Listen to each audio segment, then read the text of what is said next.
a far cry from the man we saw before the break. But the left-hander has regained that first-half form with 7 straight quality starts while averaging just 1 walk per 9 innings. Will the second half be better the second time around for Jeff as the Bucks try and sweep the Rockies? We're about to find out on Root Sports.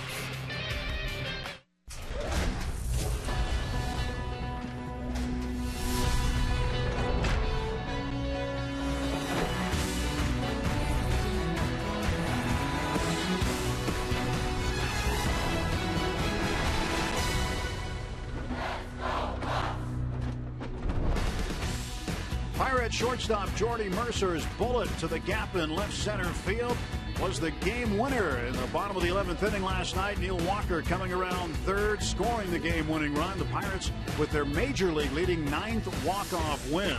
A 3-2 decision over the Rockies. Today they go for a 3-game sweep at PNC Park. Take a look at the Central Division standings. The Brewers and Cardinals in a dead heat for first place. The Pirates and Reds tied right behind them. 2.5 games off the pace. Hi again, everybody, with Bob Walk. I'm Tim Neverett. Robbie Ince-Mikowski will join us in just a little bit. Charlie Morton had a good start last night, got a no decision. But, Bob, over the last 6 weeks, the Pirates pitchers who start the ball games have been very, very good and have given this team chances to win every game. It really, I think, has been the story this year, the turnaround of that starting pitching. And they have come on and pitched fantastic, and the team now is playing great baseball. And you look at the different things that they have done, the ERA, trying to get into the 2s, that's pretty amazing. But those bottom to the ground balls, you love to see that. They're second in the National League, and when you're getting the ball on the ground a lot, they're not going over the fence. They're not causing trouble with big innings, and that's the main thing, is you're keeping the ball in the ballpark. You're not giving up those crooked numbers up on the scoreboard. That's our Barrel Automotive League leaders right there.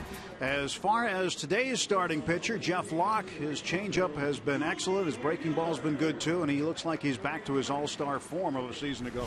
The control of that fastball, seemed like we talk about this quite a bit of late.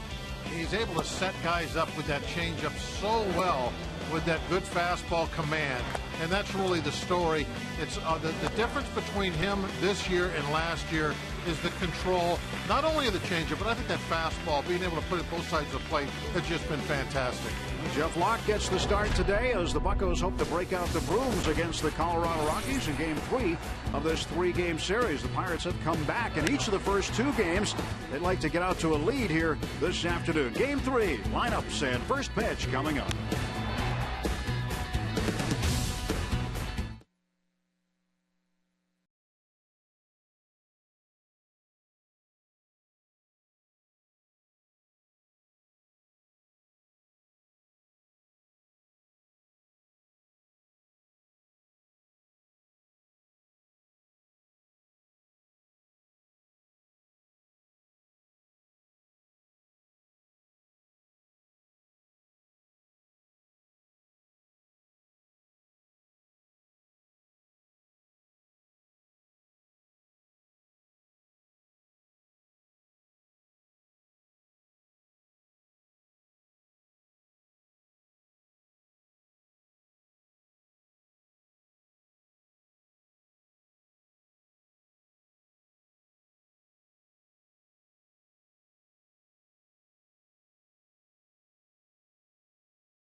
The legend continues.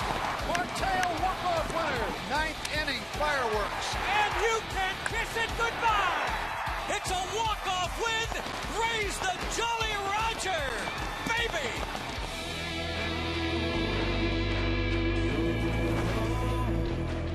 Jordy Mercer getting it done last night. 9 walk-offs for the Pirates, leading Major League Baseball. Things have been exciting. Talking to manager Clint Hurdle prior to the game today, Bob said the Pirates fans probably don't have too many fingernails left. No, it's watching this club. Been fun in a lot of ways, but at the same time, I think it's going to be fun if we can start winning some games by 3 or 4 runs and cruise into that 9th inning. That's fun to do that also. Well, the Pirates also lead the majors in one-run games, with 40 of them and 23 one-run victories. The lineup for the visiting Colorado Rockies brought to you by Honda. Leading off, Brandon Barnes in left field. Josh Rutledge will play shortstop today. Carlos Gonzalez in right field. Nolan Arenado moves to the cleanup spot. Drew Stubbs bats 5th. Charlie Culberson back at third base for the 3rd day in a row. There's a familiar face, Michael McHenry. At 226 with 17 home runs and 64 runs batted in his time with the Pirates. DJ LeMahieu bats 8th. And the pitcher, Tyler Matzik, will hit 9th. Take a look at Jeff Locke's numbers, and they are very nice to look at. The good ERA down in those 2s. Really the important number that we've been talking about for quite a while now is the control. Look at the walks, just 6 base on balls through 56 innings, 35 strikeouts. And that's really making his year right now. The great command he has of really the changeup and that fastball. Well, Jeff Locke getting set to pitch here this afternoon. Behind him, Josh Harrison back in left field again. Starling Marte might be available off the bench later. McCutchen and Polanco the rest of the outfit. Alvarez, Mercer, Walker, and Sanchez the infield left to right. With Chris Stewart doing the catching in the day game after the night game. Russell Martin sitting this one out for now.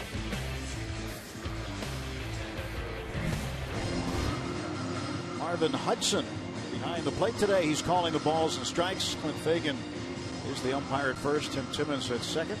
And the crew chief, Tim Welke, is back at third right now. Those are the arbiters for this afternoon's game.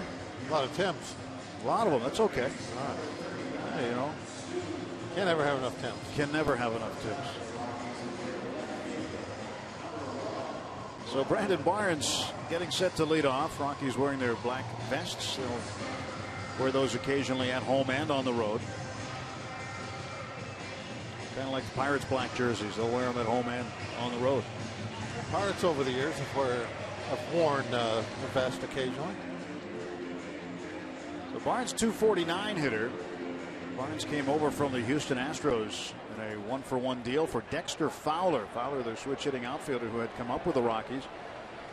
Now with the Astros. Here's the first pitch of the ball game. In for a strike call, and we are underway from PNC Park.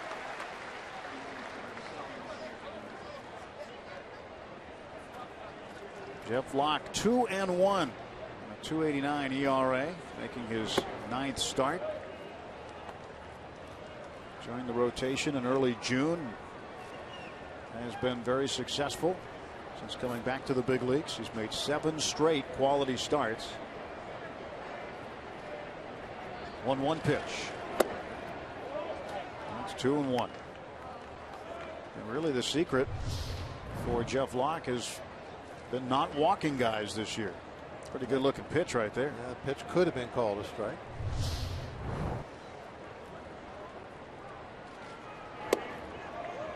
And the pitch inside that time, and it's 3-1. Yeah, he's got a little cluster going down and in here against Barnes, but not getting any strike calls on him.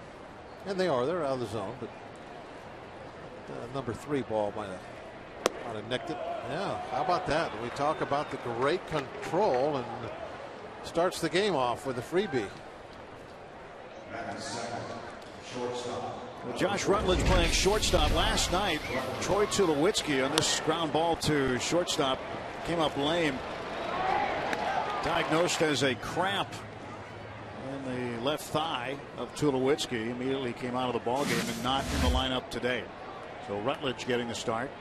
I would think it'd be more than a cramp if it's still something that's keeping him out of the game. Strike to Rutledge. So Rutledge getting an opportunity to make the start here today. He had started the year in AAA in Colorado Springs. And he was called up for a second time this year on the 24th of May.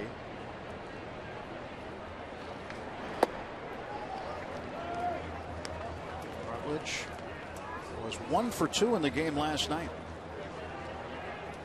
Hitting left-handers at a .385 clip, 10 for 26 on the year.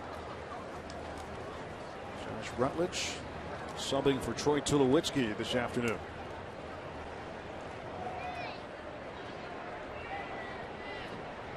Throw to first. And back goes Barnes.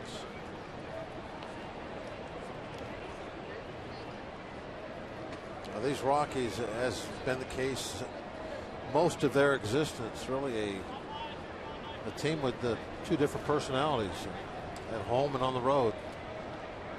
And they are really hurting as a road team this year. Swing and a miss. 1-2.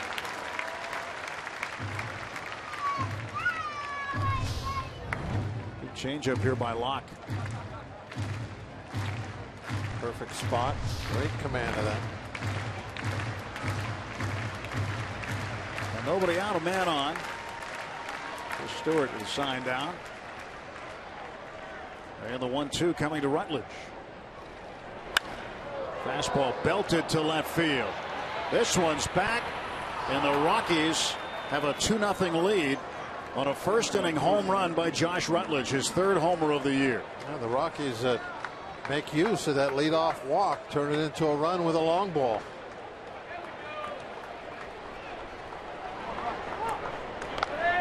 RBIs 11 and 12 for Rutledge. Fastball inside corner. Now, you would have thought the good changeup on the pitch before might have opened this up a little bit. Got over by a matter of a few inches. Fourth home run given up by Locke on the season. So they'll start over. Rockies spotted to a 2-0 lead, and Carlos Gonzalez, who hit a 2-run home run last night, responsible for the Rockies' only 2 runs, is at the plate. He struck out a career high 5 times in Game 1 Friday night. Change up again. 1 ball, 1 strike. Well, this team also has a different personality during day games. They have a major league best .295 average in day games. They are the home run leaders in the National League with 114. Popped up. Pedro will take care of this one. 1 out. Every time I see a stat though about the Rockies, I want to see it broken down the home and away. It's such an important difference in all of their numbers. Their wins, the batting averages, the pitching numbers are different. The pitching numbers actually are, they pitch half a run better on their ERA, but they still can't win on the road, which kind of you think doesn't really make a lot of sense.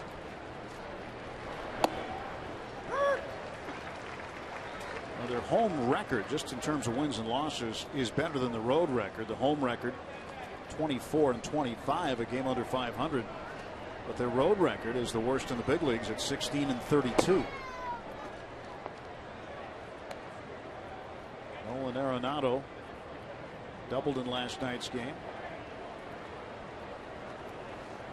Walt Weiss is skipper. This one's popped up. A change up, and Arenado way up in front. Walker's got it, 2 down. Well, Bob, you asked for it. You want to see it? Here it is. Oh, yeah. Look at the batting average. 315 at home, 243 on the road. The runners with scoring position, a huge difference. 2 more runs a game. The OPS on the road under 700. Tulowitzki is, obviously their main guy, their best player. I was looking at his splits. He's only a 260 something hitter when he's out of Coors Field. Drew Stubbs the batter.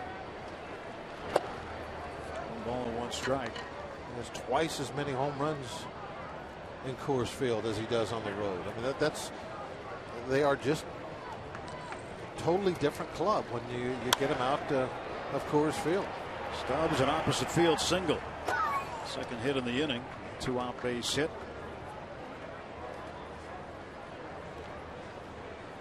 Batting 6th, first baseman, number 20. Yeah, we talk about it when we see the Rockies, especially when we're in Colorado, but it does. It's different now than it used to be with the humidor there, but the field is so big. The outfield's so big, more room for hits to drop in too. That's another factor. I don't know if that humidor is doing what it used to either, because their home run numbers are way skewed.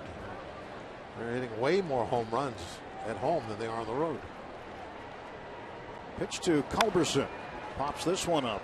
Foul ground right side. Gabby Sanchez chasing, and he's got it. The fan almost interfered with him, but Gabby ended up making the play. 2 runs on the home run by Josh Rutledge. Pirates coming to bat in the first.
His predecessor left off.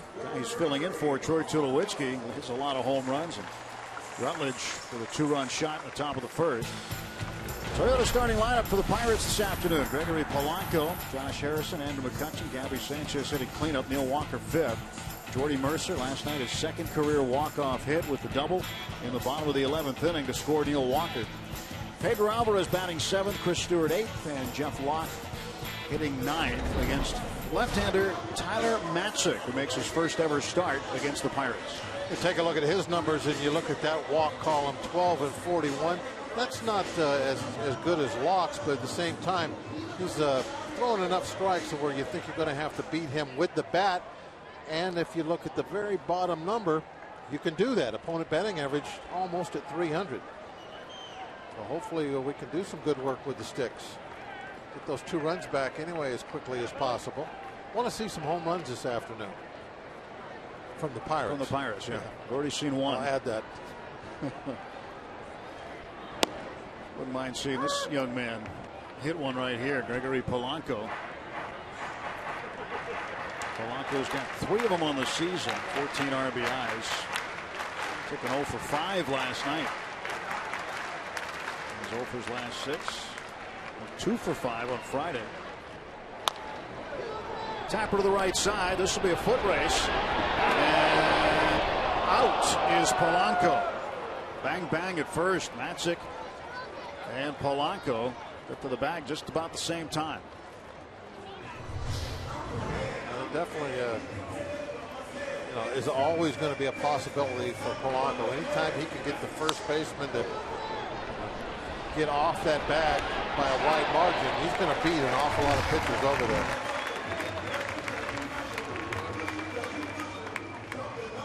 Polanco 0 for 1, and now Matzik will face Josh Harrison. Jay Hay hitting .291. Started in left field last night. He went 0 for 4, walked and scored a run. Jay Hay takes a look at that pitch for a strike. Well, Matzik, #1 pick in 2009 out of high school in Southern California. This one hit to right field. Gonzalez drifting under it. 2 down. At the time that Matzik signed, he signed for the then Rockies record of $3.9 million for a first-round pick. Took a little time off in 2011.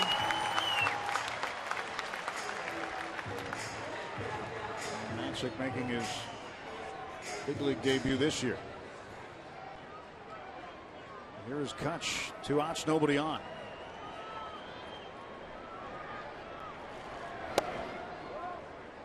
Ball 1 to McCutchen. So far, 15 games this month. Andrews hitting .356. And yes, he does rock. 1-0. That's a ball and a strike to Andrew. McCutchen was National League Co-Player of the Week last week.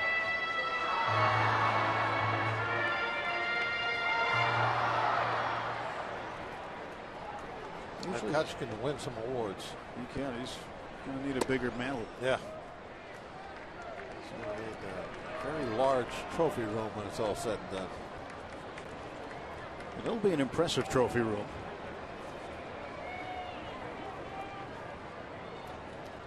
Two-one pitch. It's 2-2.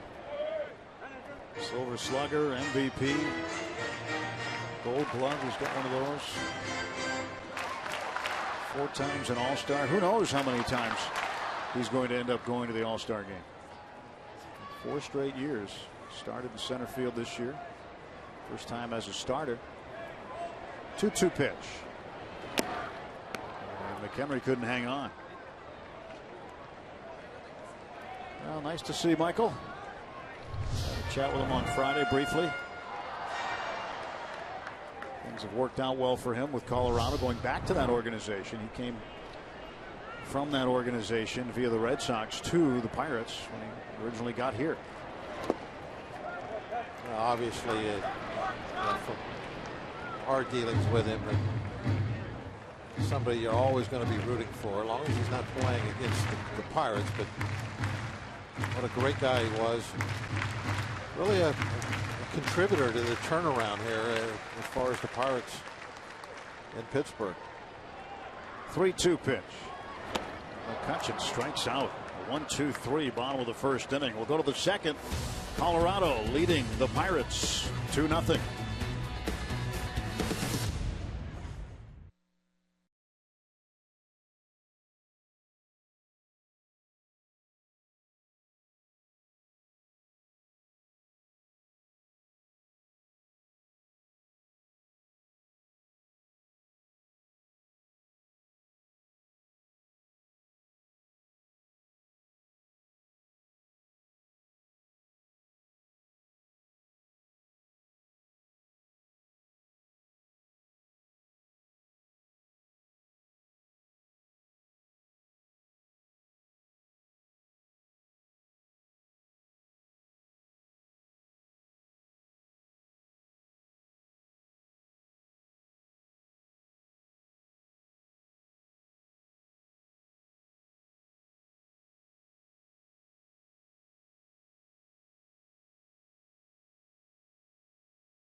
his memories were here of playing in the North Shore. A lot of great memories. I mean, I told someone yesterday, I am who I am today in a baseball uniform because of the Pittsburgh Pirates. I got my first true opportunity here, and you know, I can never take that back. You know, nobody can take that away from me, and got some forever long friendships. So it's real special. I'll always be near and dear to my heart.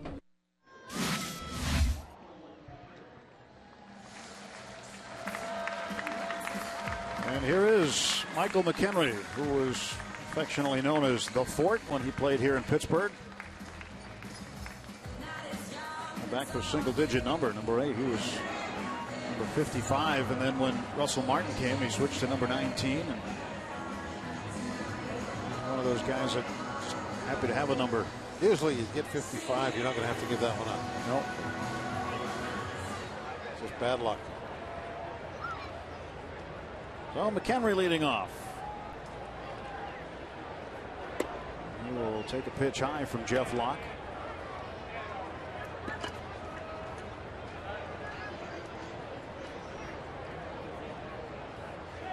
Well, you think you'd have a pretty good idea what Jeff looks like, huh? You would. 1-0 pitch, swing and a miss. It's got to be even a little bit of an advantage for a catcher who has caught a guy enough and a lot to be facing him. With the pitcher knowing that, how would that change your approach to that hitter? McHenry, it's a bullet down the left field line, and this ball is gone. Michael McHenry with a solo home run. It's 3-0 Colorado. The Fort still has its cannons. Jeff Locke has given up 2 long balls over the first 2 innings. This ball was downstairs. Change up. A little above the knees.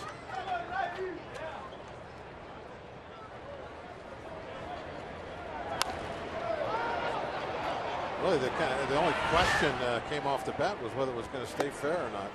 Hit it that well. DJ LeMahieu takes ball 1 inside.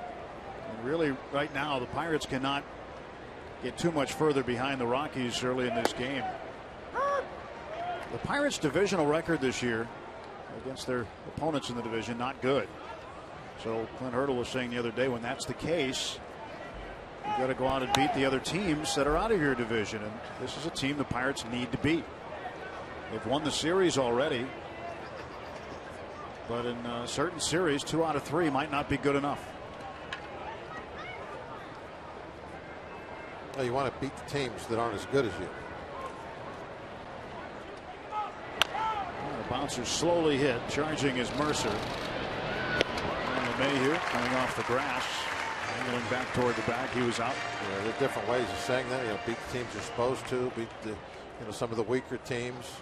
However you want to put it. But the Pirates are 2.5 games out of first. 5 games over 500. And now you're going up against the team with the weakest record in the National League. This is a team you're supposed to win, and they've taken 2 out of 3 for sure, but you would love to get the sweep. Well, tons of baseball left in this one today. Fortunately, this is the 2nd inning and not the 8th. Tyler Matzik takes a strike.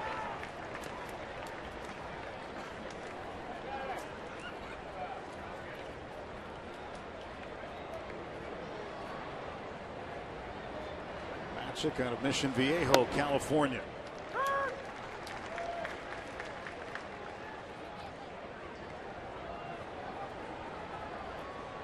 One and 2 to the Rockies pitcher.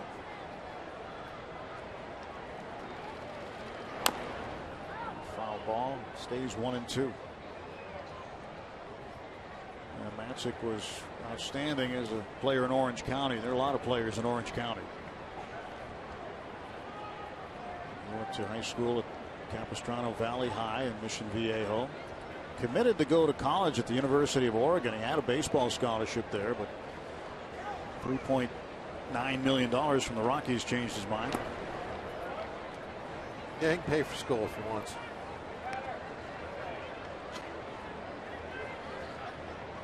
And go to wherever he wants. 2-2 to Matzik. One out, nobody on. Locke's pitch. Ground ball towards second. Walker is there with a backhand. Picks it up. Goes on there, plenty of time to get him. Well, our Allegheny Health Network injury update centers around another Orange County guy, Garrett Cole, who threw a side session today. 65 pitches through fastball, curveball, and a change. And it seemed like everything was going well. He says he feels healthy. A lot of thumbs up there. I like that. Good to see. And we are expecting Cole to go out on a rehab assignment. We don't know anything about that at this point in time. And typically after a bullpen, we'll wait and see how the pitcher feels the next day. Then you'll get the next step. Leadoff man Brandon Barnes fouls this one back. But the last time Cole came off the disabled list, he did not go on a rehab. And players have the option due to the new collective bargaining agreement, the last one that was signed, I believe in 2011 or so. The players can decide if they want to go out on a rehab or not. Doesn't matter your years of service. Long run for Sanchez. Gabby's not going to get that one. That'll be strike two. But Garrett did not go on the rehabs assignment and came back and did not do well. And so this time we think that he will go on a rehab. And Starling Marte not playing today. And earlier today, General Manager Neil Huntington saying that the 7-day concussion disabled list could be a possibility for Marte after getting hit in the head Friday night by Adam Ottavino. Marte, second day in a row not starting. Clint Hurdle said they'll see how he is and see if he is available off the bench later if needed. But not sure at this point. Here's the 1-2 pitch. Ground ball left side. That's through for a hit. And Barnes aboard for the second time today. He walked in the first inning. So Friday night, bases loaded. Marte at the plate. Got it right on the side of the helmet. Ottavino wanted to throw it up and in, but the ball got away from him. And not considered a concussion, we understand, but head trauma. So for the second straight day, Marte not started. Josh Rutledge, 2-run home run in the first inning. 2 outs, man on. 1 run is in this inning. A home run by McHenry.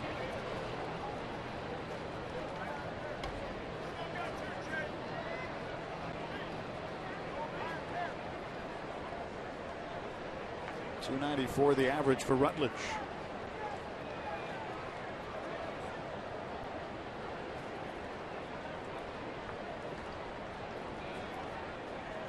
There goes Barnes. Sanchez throw down to second. Got him. Good tag by Mercer. Great tag by Mercer. A blind tag. He had to leave the bag to get the ball, just reaching back behind him. Well, Locks got him picked off. Sanchez throw a little off the mark. A little spinorama tag. Walt Weiss, the Rockies manager, wants to take a look at this one, apparently. I think he got him. Looked like he's out. Tagged him on the knee. Well, Weiss went out to talk to second base umpire Tim Timmons. Yep, he's out. And there will be no manager's challenge. So Mercer, a very athletic tag. 3-0 Rockies after an inning and a half.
Caught stealing. Terrific tag by Mercer. Gabby Sanchez will lead off the bottom of the second inning. Bucks looking for a base runner and some runs. Down 3-0 early.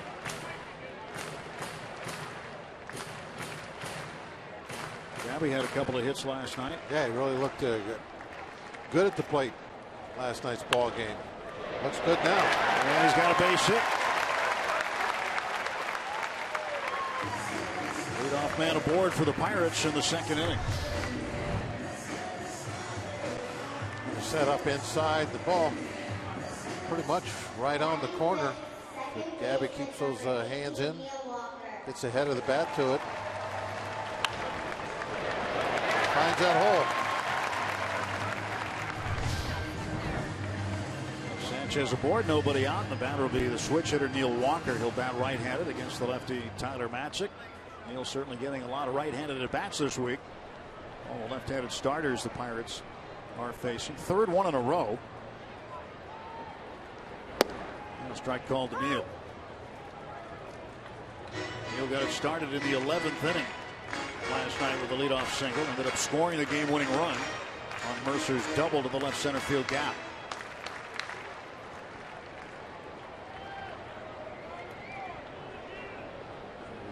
0-1 pitch coming.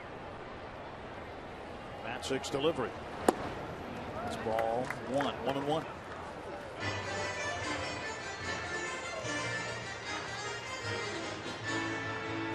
3 for 5 with a double and an RBI last night.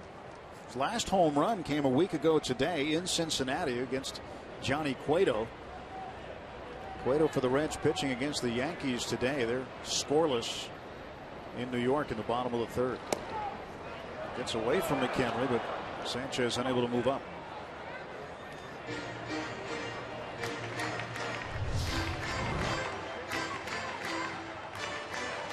Clanked that one, didn't he? Yeah. He's trying. The reason he's moving his heel of his hand down with that, he's trying to frame that ball a little bit.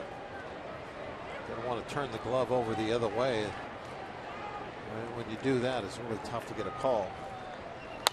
It's easier to catch. Into right field, a base hit. Sanchez around second. He'll go to third. Walker to second base. Everybody's safe. Arenado couldn't make the play, and there was no throw to second, so Walker taking second base on the throw after the base hit. The Pirates have set up shop second and third and nobody out. Yeah, really a good base running by Walker. He's coming around first. Right about now he's watching the throw. When he sees it going to go all the way to third, takes advantage of that, moves himself in the scoring position.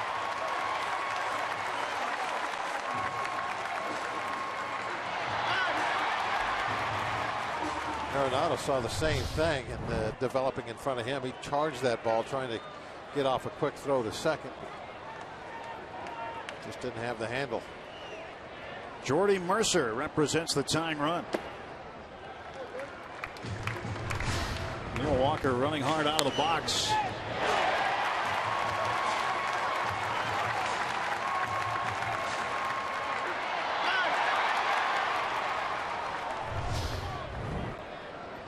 Taking the extra base. Good aggressive base running by Walker.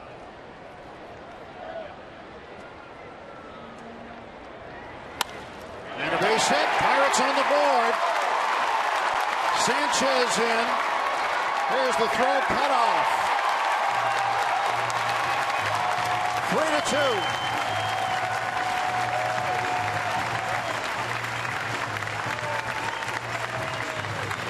That's having to be his own cutoff man. Rockies are getting a little sloppy out there right now. Matzik should be covering home as this ball goes whistling past him. Not covering home, but backing up home.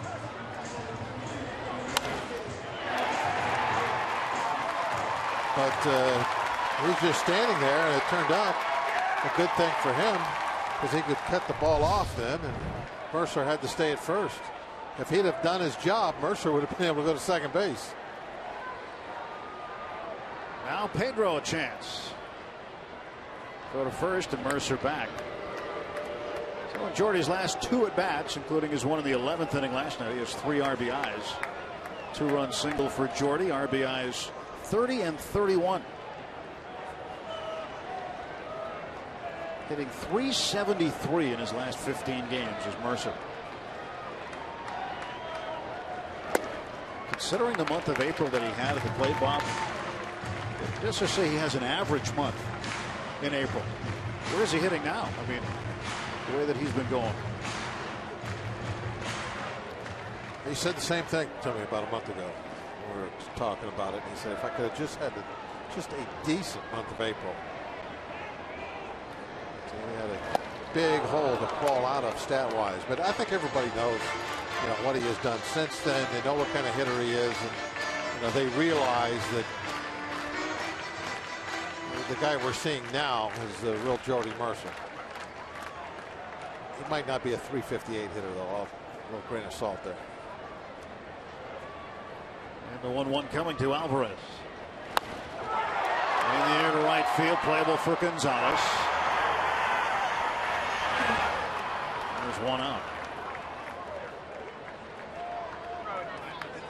Batting eighth, catcher number 19, Chris Stewart. Pedro reports first out of the 2nd inning. Now Chris Stewart, the catcher, up. Stewart came in as a pinch hitter last night up there to bunt. Myers with a short bench, and Chris came out, executed a perfect sacrifice bunt. 238 on the year. Still looking for that first home run. Over his last 10 games, 6 for 24 with 4 walks. That's down the line. Around second is Mercer, and Mercer's going to get waved home. Chris Stewart ties it with a double. It's 3-3.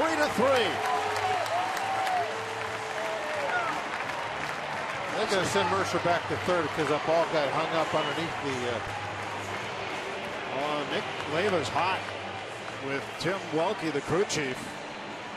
Clint Hurdle wants to come out now. Yeah, they are sending Mercer back to third base.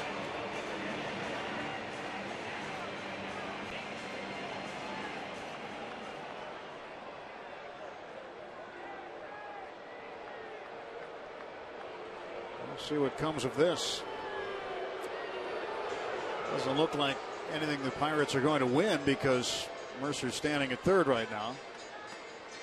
And I don't know. You have the umpires talking to each other. That's always a good sign. When you have you go out there and you have an argument, and the umpires start talking to each other. Then you think, well, maybe you've brought up a point that they didn't consider.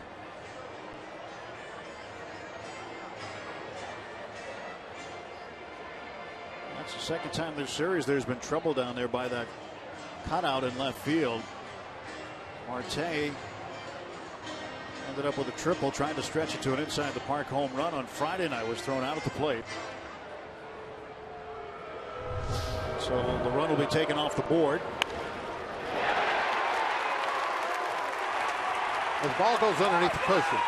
It looks like the ball is stuck under the padding. Yeah, that's what happened. And Barnes just goes and picks it up. Oh, wait, watch the throw. That's not getting stuck. Watch the throw. Does somebody stick their hand up and hit the throw? Let's see if we can keep this one rolling. But that ball is not rolling. But you're right, that throw is very awkward. Let's take a look at it. No, he just threw it off the railing. I saw the throw get knocked down. I thought maybe it hit somebody. So 1 out, second and third for Jeff Locke. Chance to tie it up now. It is a 3-2 ball game. Now that Mercer is back at third base. Look at that. He just throws it right off the railing.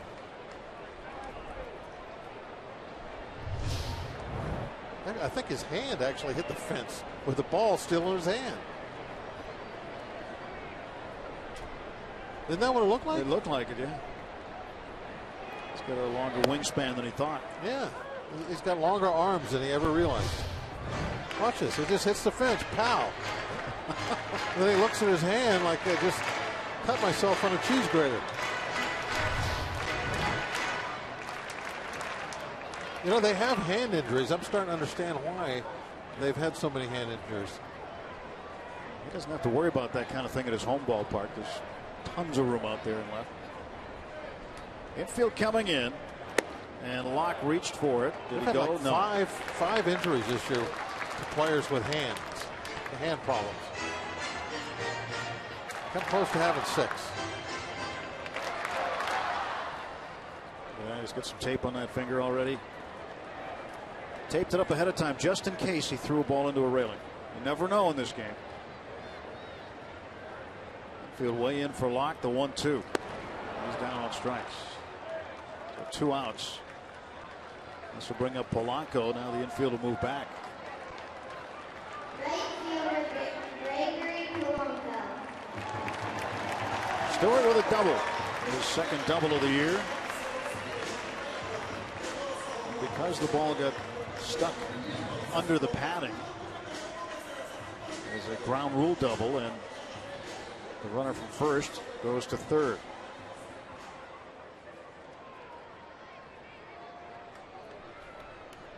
Oh, Polanco bounced out to the first baseman Culberson in the first inning.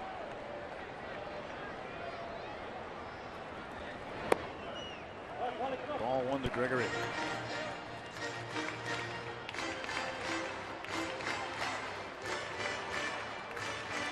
Polanco is 0 for his last 7.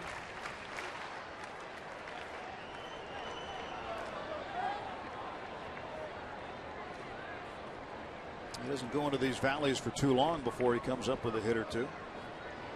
So we've seen from him so far since he's been up. And a ground ball to short. Rutledge throws on to first. Almost pulled Culberson off the bag. So the tying run sent back to third, but the Bucks get 2. And it's a 3-2 ball game.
On Root Sports is brought to you by the all-new Chrysler 200, America's import.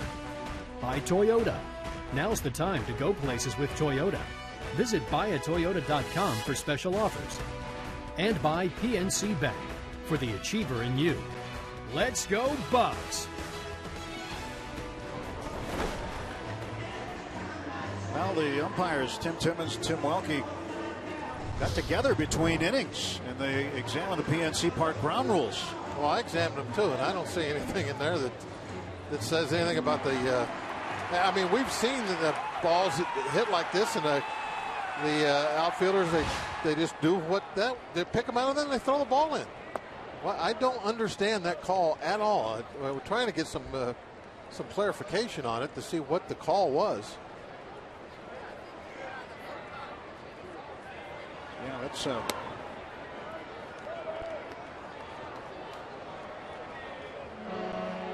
That's a strange one.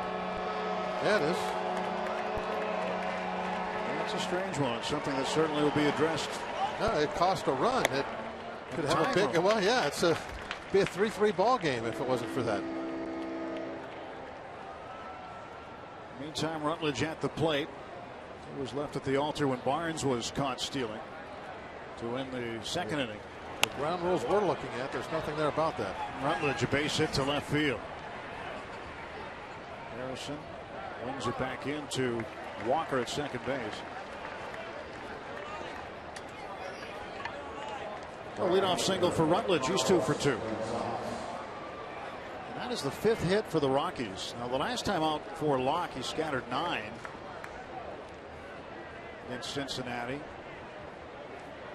That was a season high number of hits given up, and he's well on pace to get there. So he's going to try to shut down this Rockies team.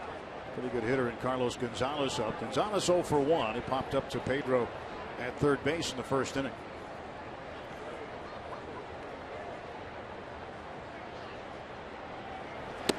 Pitch inside, quick throw back. Rutledge safe. Stewart with a snap throw behind Gonzalez, down to Sanchez at first. Well, Gonzalez really wasn't off that far for it to be that close.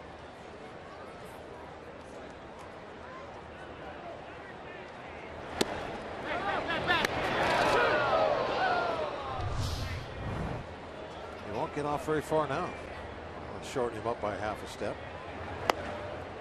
1 ball and 1 strike.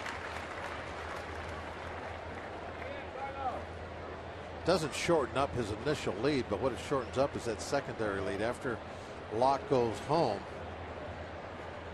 which will make it a little bit more difficult to go from first to third. Maybe he gets thrown out on a bang bang play at third. It'll be because of that pickoff throw. Shortened up the secondary lead. Sanchez steps on first, the tag at second, double play. Or right there. If he's let's say he's another step on his secondary lead, maybe he's safe at second base.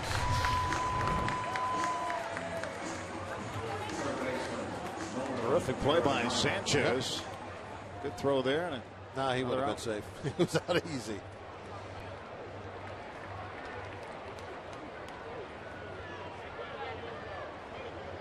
Two-man out. 5th double play the Pirates have turned over the last game plus. 2 2/3 innings here today. 4 of them in last night's game. And the last one might have been the most impressive, or at least the most interesting, when the ball was hammered back into the glove of Jared Hughes. A little weak ground ball to Sanchez. Steps in the bag, and Arenado is out. No runs a hit. That's it. We'll go to the bottom of the 3rd. 3-2 Colorado.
Pirates Baseball on Root Sports is brought to you by the Chevy Equinox and your Western PA Chevy dealers. And by Day Automotive. We're going to make your day. Let's go Bucks! Back at PNC Park with Bob Walker. I'm Tim Neverett. Robbie Smikowski here as well. Bottom of the third inning. Pirates down a run, 3-2. Tyler Matzik pitching to Josh Harrison. Harrison hits a comeback on the first pitch. One pitch, one away in the Pirates' third.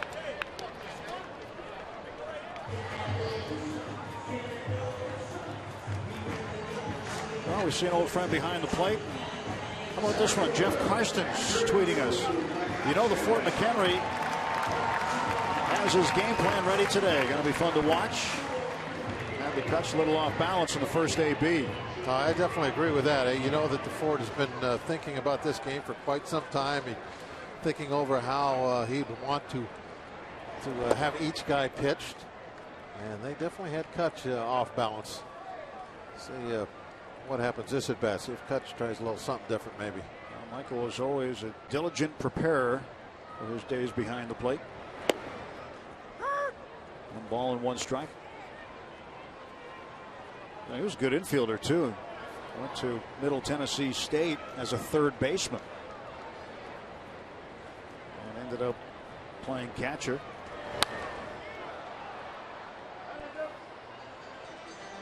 He could play a number of different positions, including pitch.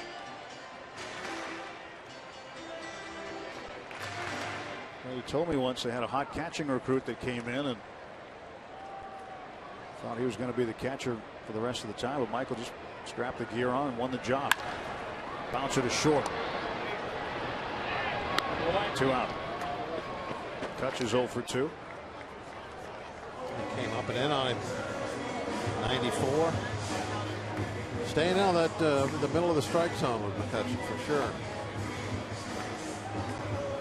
Yeah, last time got him in a couple off-speed pitches.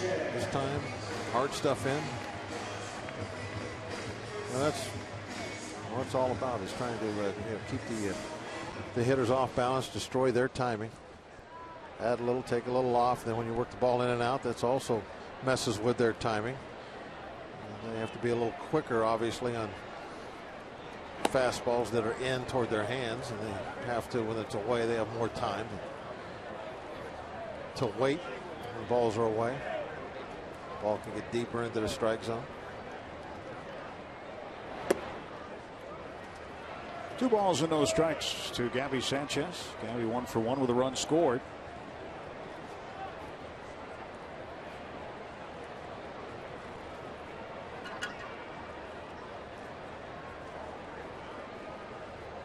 Two balls, no strikes. Pitch outside, 3-0.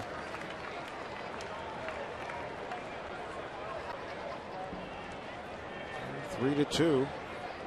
And a double by Stewart where the ball got lodged in the wall down the left field side. But still, no one's been able to find anything in the ground rules saying that's supposed to be a double. That pin between the padding and the dirt. Let's take a look at our day automotive this day in Pirates history. This day, 2010, the Bucks put up a 9 spot in the first inning against the Brewers. Pedro Alvarez had his first career grand slam. Neil Walker capped the scoring with his second hit of the inning. It was an RBI double.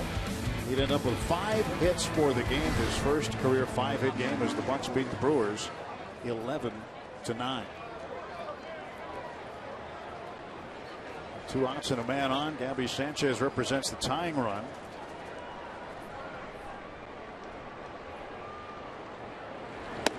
Pitch in for a strike. Well, you could see if the ball got lodged under the tarp, that might be something, but that wasn't the case. It was in there, and there is nothing in the ground rules that we have that says that that's a ground rule double.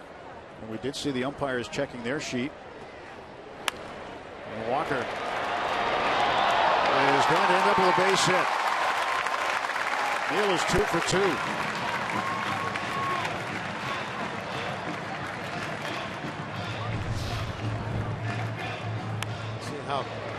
close this one was to being caught. It looked like it got in the glove. Oh yeah, it was right there in the palm. Just bounced off. It nicked the thumb as it was headed in. That's what happened.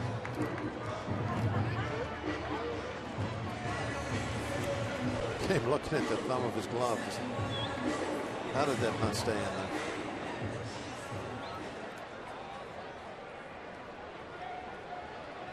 Jordy Mercer up. Mercer was sent back to third base on the double rule, the ground rule double by Stewart. And even though there's nothing in the Pirate ground rules, what we're being told is it's just a universal rule, Rule 609E in your standard baseball rule book. And pitch inside to Jordy. Says a fair ball after touching the ground bounds into the stands or passes through, over or under a fence, or through or under a scoreboard, or through or under shrubbery or vines on the fence, in which case the batter and runner shall be entitled to advance 2 bases. Doesn't say anything about getting lodged where it did.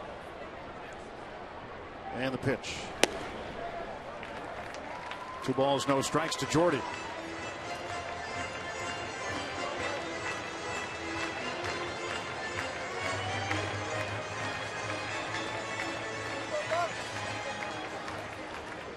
I'm not sure that covers it.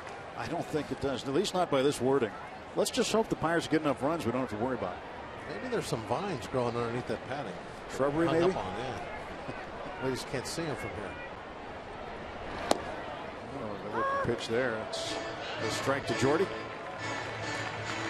I'm trying to think that I know we've seen several balls get stuck underneath padding and have the outfielders go and they pick them out of there and throw them in. And I don't recall, maybe I could be wrong, but I don't recall it ever being called a dead ball. And fly ball to right center. Gonzalez make the run and catch. The Pirates will leave 2. They get 1 hit. We'll head to the 4th inning. The Colorado Rockies leading the Pirates 3-2.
Coaches were up early for the Chevy Youth Baseball Clinic here on the field of PNC Park. Pirates coach Dave Joust, Ray Searage, among others, taught a bunch of kids the game of baseball, went over certain drills with them. There's Uncle Ray teaching some pitching inside the Pirates bullpen. What an experience that must be for these young men. And Dave Joust clocking kids going to second base. I asked Dave Joust about the experience. He said it's always invigorating when you get to teach baseball like this, the grassroots level, Tim, when you see some of the younger generation out there and you get a chance to show them this game, when they get a chance to play it here on a big league ball field, it really inspires them to, go play harder in their little league games. And a good time had by all at the Chevy Youth Baseball Clinic here, bright and early, 8 o'clock this morning. Yep. Saw a lot of the kids leaving the field, a lot of smiling faces today. Drew Stubbs, the batter for Colorado, to lead off the 4th inning. 3-2 Rockies. Stubbs is 1 for 1 with a first inning single. Locks 1-0 pitch. It's 1 ball and 1 strike.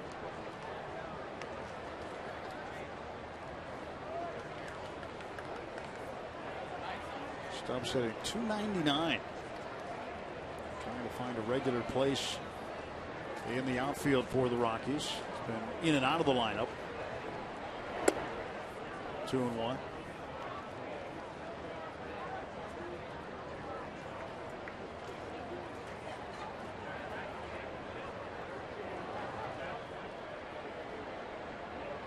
One pitch.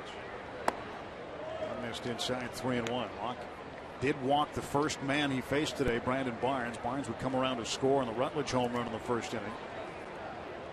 It's just the 7th walk of the season issued by Locke. 3-1's in for a strike. Now full count.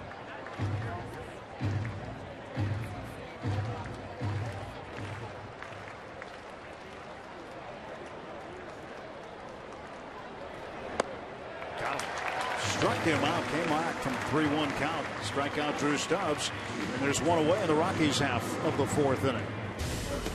All right, Pirates fans, time again to submit your photos. You can have the AT&T fan photo of the day. Show us the ways you raise the Jolly Roger. Fun places you watch the games on Root Sports, or simply how you display your Pirate pride.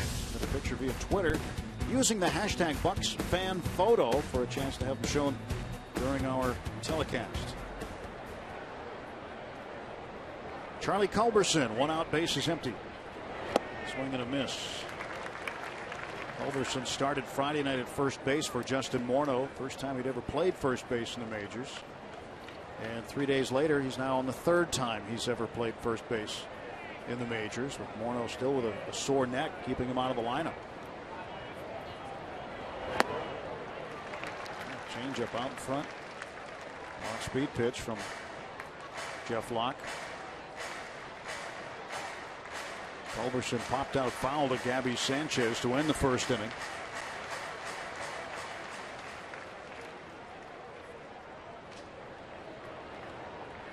There is the 0-2 pitch. Got him. 3 pitches. And Locke has struck out the first 2 men he has faced in the 4th. Here's who's bringing the lumber, brought to you by Yellowwood. Michael McHenry. A line shot to left field to lead off the 2nd inning. McHenry for the home run. He's had some big ones here at PNC Park. Yeah, I think he'll remember that one also. That was a pretty big one. The first time back to put one over the fence like that. You could see by the look on his face when he got back to that dugout. He was pretty thrilled with that one. For McHenry, his 2nd home run of the season. His first one was on the 2nd of this month at Washington, his first career home run against the Nationals. And it was the first home run he had hit since the 1st of May with the Pirates at Milwaukee. And Michael had a knee injury that kept him out for a good portion of the season last year.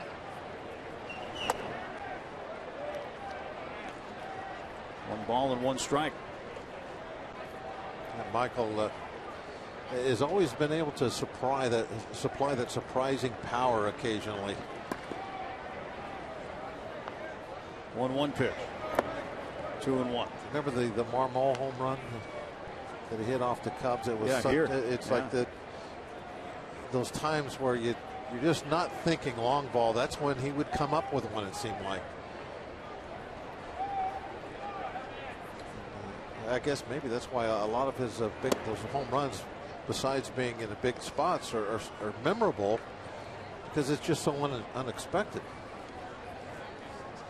But he is a very strong man, that's for sure. He's put together. He's about as solid as any forge. Now 3-1 gets away from Stewart. And McHenry keeping an eye on it. Well, the one you were talking about, Bob, here we go, right into the Wayback Machine. July 8th, 2011, in the 8th inning, his first career home run. Almost missed first base. Look at everybody jumping around. I mean, it was at that time Marmol was still, one of the very best in the game. closing things out, getting strikeouts. At that point, Marmol had a devastating slider, almost unhittable on certain nights. The second walk of the game issued by Jeff Locke puts McHenry at first base. 1-0 the count now to DJ LeMahieu.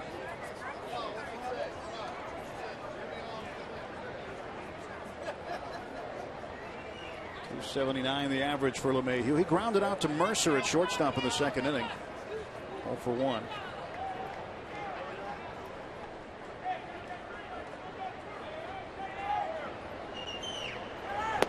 Swing and a miss.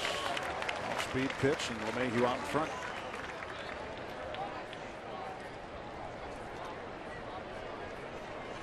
Well, the Reds have gotten in front of the Yankees 1-0 bottom of the fifth inning. Milwaukee's ahead of Washington 2-1 in the third. Cardinals and Dodgers not underway yet.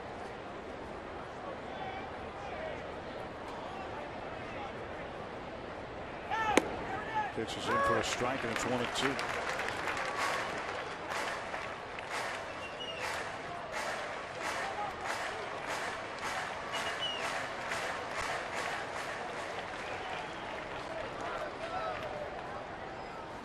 Cardinals and Dodgers have the night game tonight on this Sunday.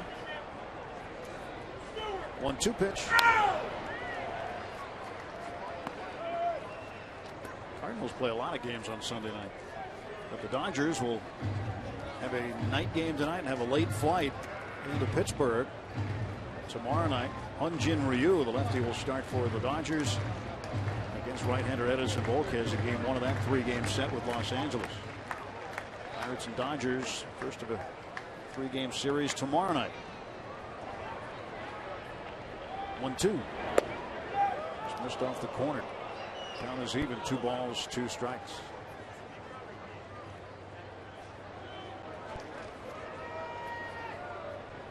You have the pitcher on deck, but you would love to have him leading off next inning. So you want to get LeMahieu. You don't want to have to use that pitcher. Plus, if the pitcher gets up there, that means there's going to be a runner in scoring position.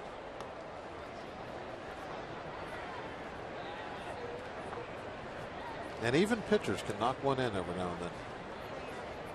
Every now and then. Occasionally they pick up the rare RBI. You had a few. Just a couple, handful. Talking to Steve last night, and the name Juan Marichal came up. I asked how he did against Marichal, and he said he didn't hit him. We looked it up. He went 2 for 3 against him one day with a double and a run batted in.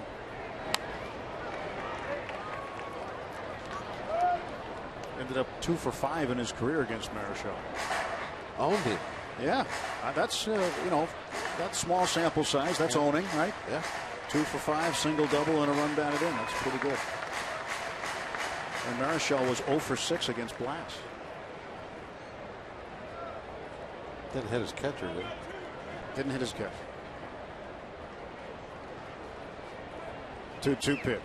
And now the count is full, so the runner McHenry will take off with this lock delivery.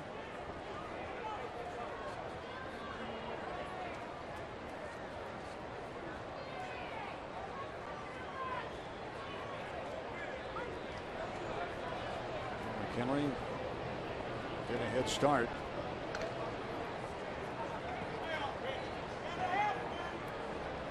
There's the payoff pitch from Locke. Well, he'll throw to first, figuring that maybe McHenry would be leading or maybe even taking a step or two. He'll run, but he's going to make sure Locke's foot hits the dirt pointing home before he takes off. There's the pitch. Swing and a miss. LeMahieu down on strikes. Locke walks one, but strikes out the side. Pirates coming to the plate in the bottom of the fourth, down a run.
is presented by the authority of the Pittsburgh Pirates and may not be reproduced or retransmitted in any form. And the accounts and descriptions of this game may not be disseminated without the express written consent of the Pittsburgh Pirates. On our Inside Pirates Baseball 10 Great Series, we delve into the team's rich history to bring you the best of your Buccos. On the next edition, count down the organization's greatest homers, including memorable blasts from McCutcheon, Giles, Pops, and Maz. See the full list on Inside Pirates Baseball. 10 great Pirates home runs. Tomorrow at 6 on Root Sports.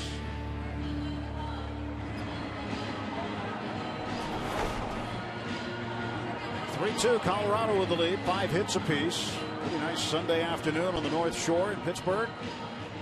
All to Bob Walk, I'm Tim Neverett. Glad you're watching us no matter where you are. How about that, huh? It's a nice setup. That would be a great spot to be.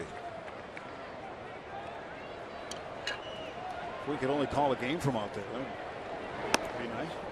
Or if you could have a monitor there. I'm game. Have to run the cables under the river, but that's all right. Don't they have Bluetooth cable, Bluetooth things? Maybe. 0-2 to Pedro Alvarez. Pedro flying to right field in the second inning. Like when I see Robbie walking around, I don't see a cable dragging behind him. I think he has Bluetooth. That's called RF, isn't it? Bluetooth. 1-2.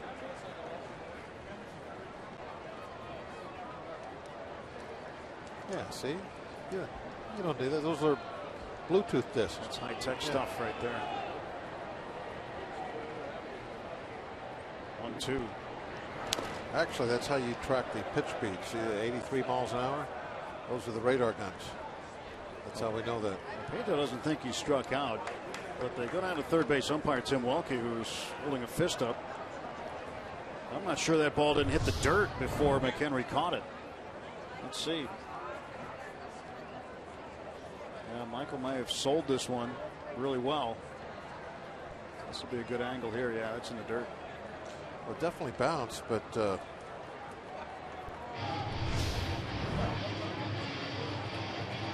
if it's not a foul tip, why would it matter? If you swung and missed the ball in the dirt, it's strike 3. If you swing and miss the ball in the dirt, it's strike 3. Right. If it's in the dirt, you're going to get tagged out though, or thrown out. And not if you walk back to the dugout. Well, you give yourself up. That's another thing. So Stewart 1 for 1. But I will say the way that the Ford held the ball up was he thought it was a foul tip. If he thought it was a clean swing and a miss, he's not holding the ball up saying, hey, look, I caught it. Because it wouldn't matter.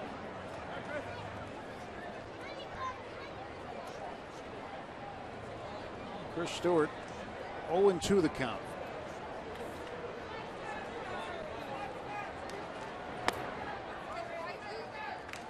Let's go back and listen to see if it was a foul tip. Hard to tell because you can also hear the camera shutter just about the same time. Yeah, it is kind of tough. I got to go on with Pedro and McHenry.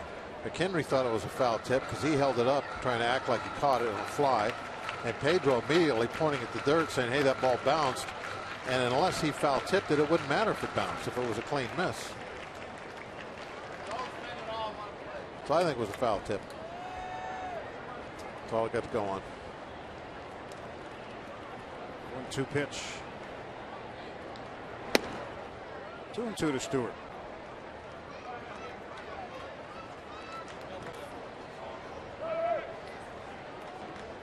Should have been called a dead ball because it got trapped in between the glove and the dirt. It's a ground rule.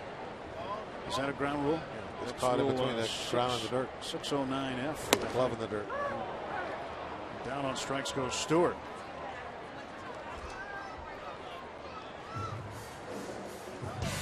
Well, fans, be sure to download the At the Ballpark app on your mobile phone and check in next time you're at the ballpark. This free app is available to all fans and includes a chance to win seat upgrades, concession vouchers, and more. Download the At the Ballpark app with Google Play or the App Store on your iPhone or Android. 2 outs. Here's Locke.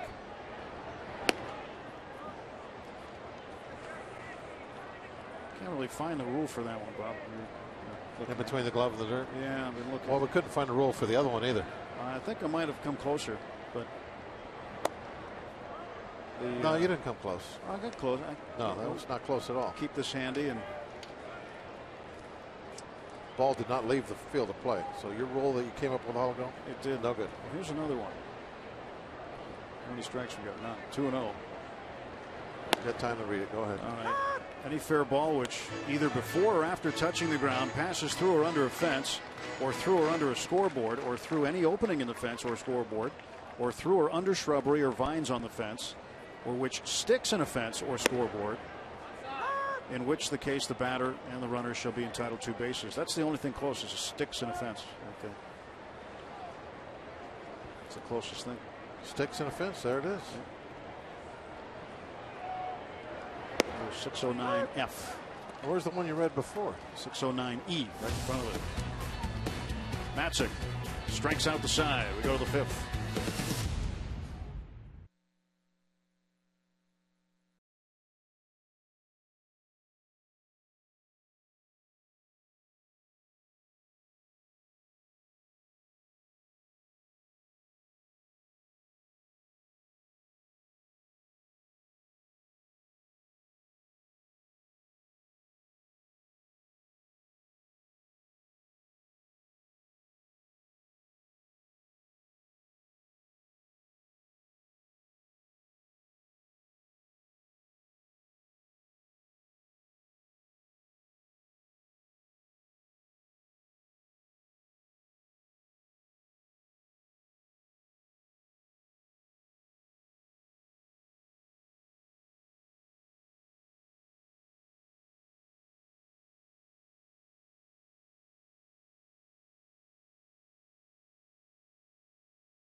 PNC Park. I'm pleased to be joined by Maura Rogers. She is the executive director of the Miracle League of the South Hills. Today's VIP, very important Pirate, guests of Bob Nutting's and Pirates Charities. Maura, you got 8 of the kids here from the Miracle League of the South Hills as guests of the Pirates and Pirates Charities. What is this day like for you and for the children and their families? This is such a special day for us. I would say it's better than Christmas. We've been counting down to it, and it's a day where the kids get to really be the very important Pirates and feel like they're the most important person here. Now, they were on the field for a pregame ceremony, and what's really cool is we talked about the Miracle League field that was built last year in the South Hills. This year, you have a playground coming up. What can you tell us about that? That's right. We're super excited for our playground because the idea is that when you stand at home plate at the Miracle League, it'll feel like you're standing at home plate in PNC Park with the city skyline as our playground. So we're pumped. It's a cool thing, a $5,000 donation made from Pirates Charities to the Miracle League, and I'm going to bring in little Anthony. Anthony, come over here right now, buddy. You got Andrew McCutcheon's All-Star jersey on. How much fun are you having today? What is this day like? Very fun. Very fun. The kids are having a great time. We got Kenny right here behind them. We get a lot of guys, Tim and Bob. It's a great day, and these kids are having a blast. It's dessert time right now, so a lot of them can't be bothered because we're eating dessert. But Anthony right here, he has his M&Ms. Oh, to Pedro with a sliding grab on the bunt attempt by Tyler Matzik. There's one out for the Rockies. Great play by Alvarez here. Yeah, he's in looking a little bit for the bunt anyway, right on the edge of the grass. Good quick reaction. Able to pick that right out of the air.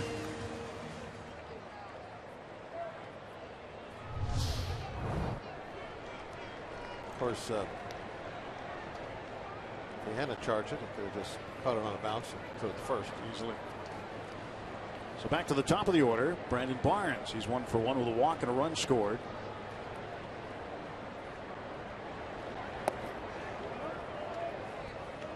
Ball and no strikes to Barnes. I'd like to say happy birthday to Jim Hess. Jim's 95 years old today. Happy birthday, Jim. He and his wife also just yesterday just celebrated their 73rd wedding anniversary. How about that? Really? That is outstanding. Happy birthday. Well, Jim, we're going to get you a win today.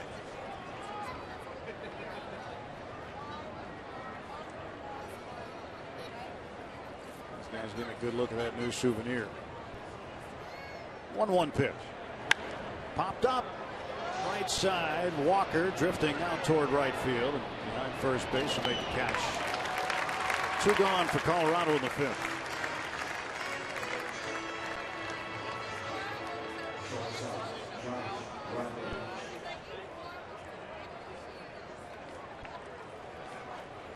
Josh Rutledge the batter, 2 for 2. 2-run homer and a single.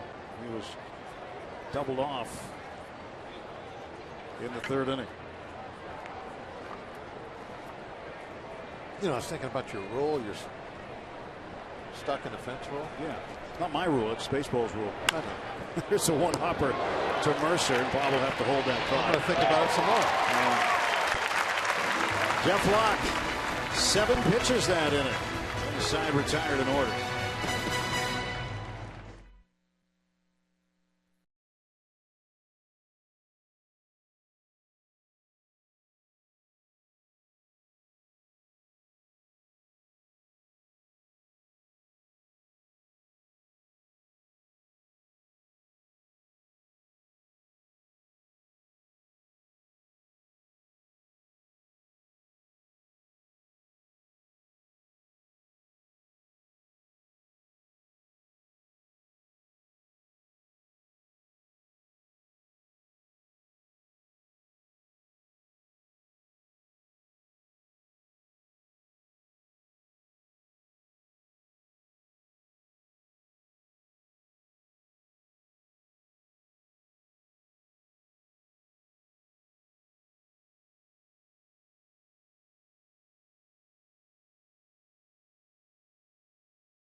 Call that cost the Pirates a time run. This ball hit down the line. It's underneath the padding.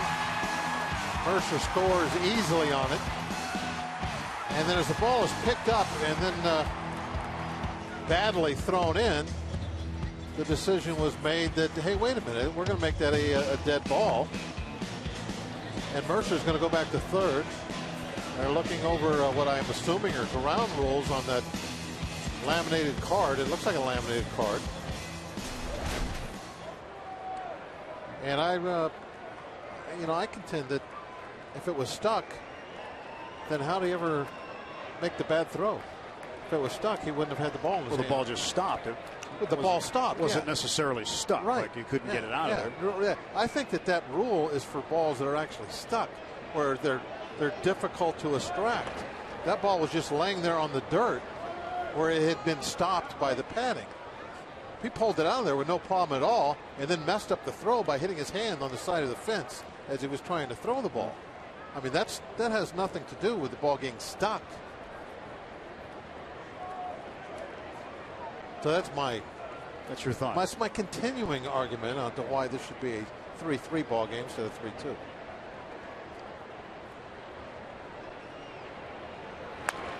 Polanco fouls it back. If you have a rule book, Rule 609F. We were reading 609E earlier. We were told it was 609E, and then it didn't make any sense. Went down one. And 609F explained that it has a little better. It does say if the ball sticks in the fence. Right.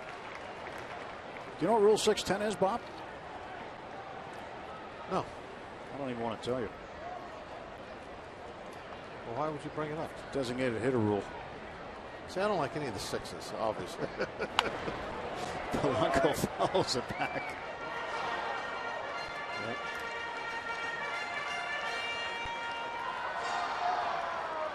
But if an outfielder can easily just pick up the ball and throw it in, then how do you need a rule to cover that?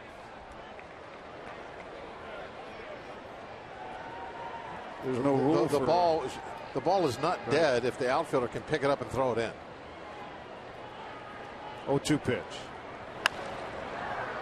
Fouled away again.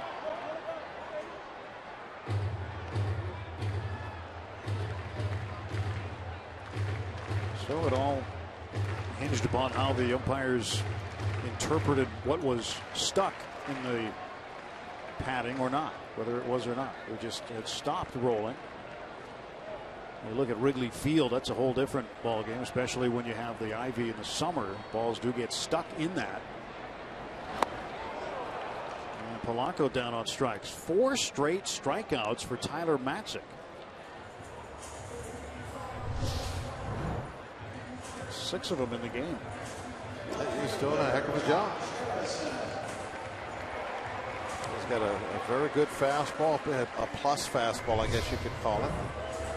Up there, 93, 94 miles an hour. He's been able to run it inside the right-hand hitters on the inside part of the plate.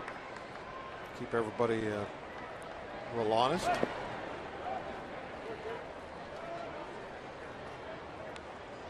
Ball 1 to Josh Harrison. Harrison is 0 for 2.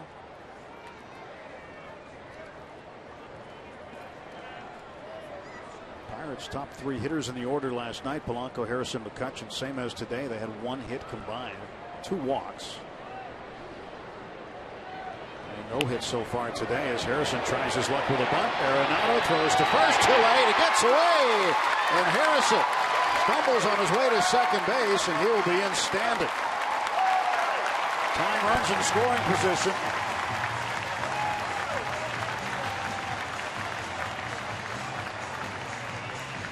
Arenado's having a tough series. Just playing it back far enough that even though the ball was hit firmly, didn't make any difference.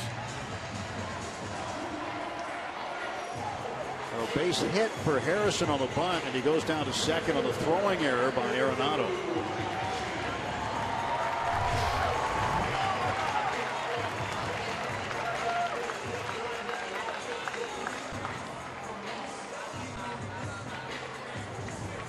We showed you Jeff Karsten's tweet about Michael McHenry and how he handled Andrew McCutchen first time up. And Tony Sanchez, AAA with the Indianapolis Indians, tweeted back, "No one has McCutchen off balance unless he wants you to think so." See if he can get the tying run in here. Touch 0 for 2.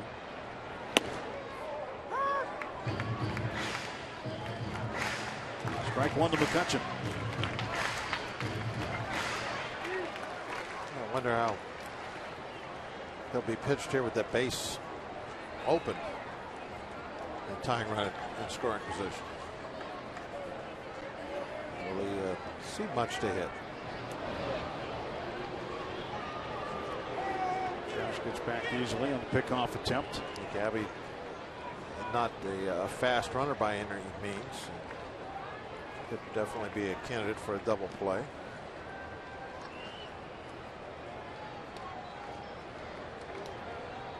So I don't know. Kutch might not see a lot to hit.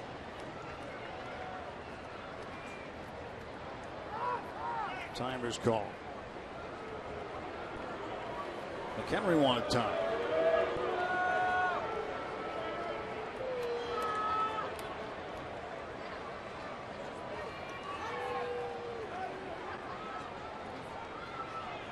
struck out swinging in the first, grounded out to Rutledge at short in the third inning. Harrison dancing off second. And McCutchen, a ground ball towards short. He is out for the third time. 0 for 3 for Andrew McCutchen. Not much Harrison could do there. He had to get back to second base. The last time he grounded out to short, the ball was in. This time the ball was away. And he got out there and tried to pull it. It looked like just rolled over on it, put it on the ground.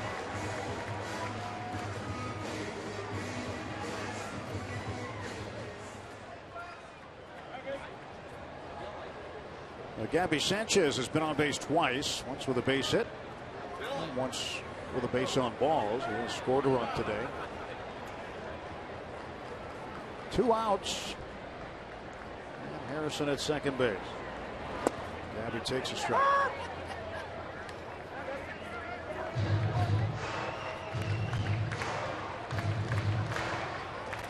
Bucks began today 2.5 games behind Milwaukee in the division.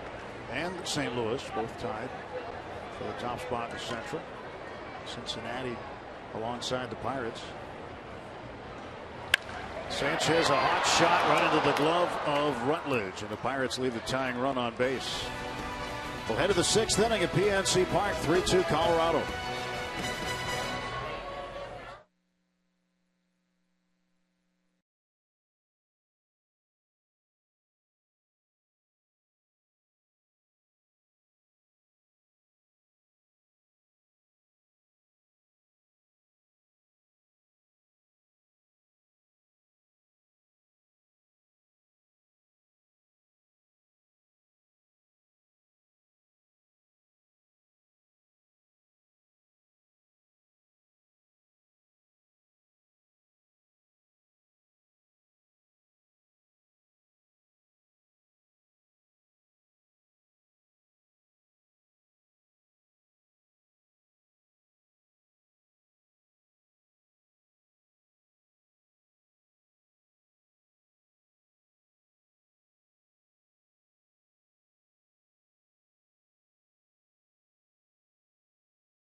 Pictures from the Allegheny Health Network Supermo on this Sunday afternoon at PNC Park with Bob Walk. I'm Tim Neverett. Robbie Ince-Mikowski with us as well. Another one-run ball game.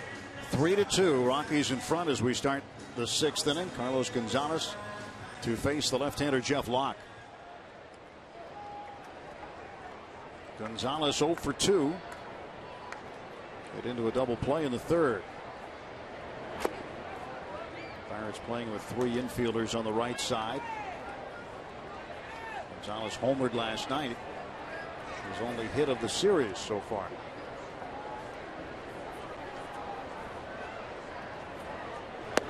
Way out in front.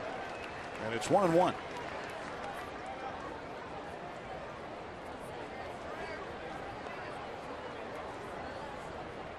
Last couple of innings been very good for Jeff. Struck out the side in the 4th. Had a walk mixed in there, so he faced 4 men. There's 3 men in the 5th, and 3 men back in the 3rd inning. And this one to left center field on the run. McCutchen makes it look easy. And there is 1 out, and Gonzalez is 0 for 3. Check out the Budweiser Bow Tie Bar next time you're here at the ballpark. It features a full-service bar, weather-protected dining space, and other amenities. Bring your group and enjoy a private dining space. Stop by during the game to take in the action. For more information, call 1-800-BUY-BUCKS or visit pirates.com. Always a lot going on out there in the Bow Tie Bar. One of the great things too, you can see both sides. You can watch the game. You can look out the river. Really a great place to spend an inning or two. Third baseman Nolan Arenado. He's 0 for 2.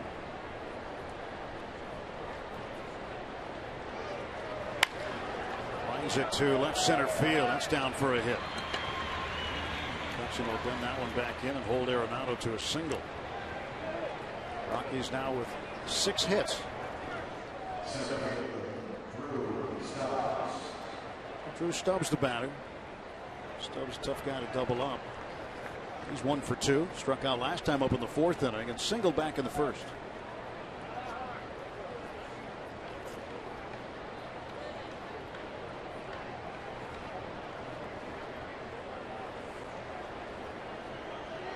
Stubbs has just grounded into 2 double plays this year. He's got some wheels.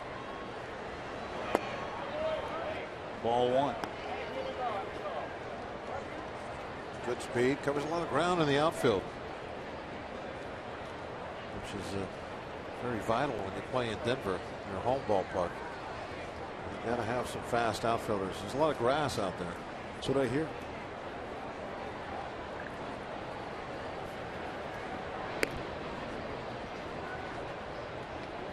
A lot of places for that baseball to land. Sometimes balls can get smoked to the gaps. Just so much room. Some outfielders like it though because they can just keep running and not worry about running into anybody else. Yeah, if you're one of those speed guys, you gotta love playing in Colorado out in that outfield. That room to show off. We'll be there soon. And we got some fast outfielders. They'll probably do some showing off.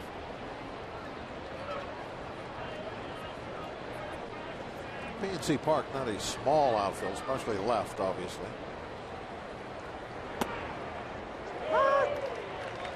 Ball and a strike to Stubbs. Right field's a little cozy. It can be. It can be. Not a lot of room out there for much to happen. Well, you know, if you play a certain spot where Polanco is, if the ball's hit over your head, it's either going to be off the wall or in the seats.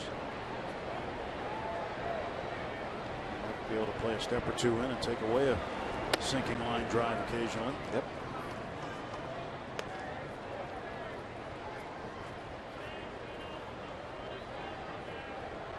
Polanco's arm also, if he positions himself correctly on some of those balls that are off the fence and gets a good rebound, he'll be able to turn a lot of those into singles, stop the runners from going to second. That's not much of a throw for him. This right field to second base. Base hit for Stubbs. And the Rockies now with 2 men on and 1 out. Back-to-back hits off of Jeff Locke in the 6th inning. On this week's Inside Pirates Baseball, we're taking a look back at the best moments from the first half of the season. Relive McCutcheon's MVP presentation, Polanco's Major League debut, Harrison's big day in New York, and much more is the best of Inside Pirates Baseball, presented by Allegheny Health Network, today after postgame on Root Sports. They'll be showing off at center field soon. Big ballpark.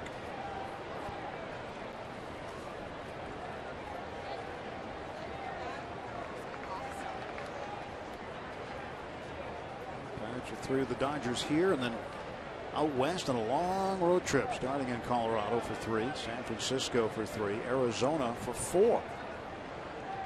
Before returning back here for the next game on August 5th. Ground ball to second. There's 1. There's 2. Second double play pulled off by the Pirates as they try to get some runs and lock it up here today.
Sweep Cincinnati. As you look at the standings right now, the Pirates caught the Reds in the standings yesterday, trying to pass them today. And the Brewers and Cardinals tied atop the division. The Nationals just tied up the Brewers 3-3. They're playing in the bottom of the 4th inning in D.C. Neil Walker to lead things off against young Tyler Matzik. Matzik in his 8th major league start. Pitch down low and into Neil. Walker 2 for 2. He had 3 hits last night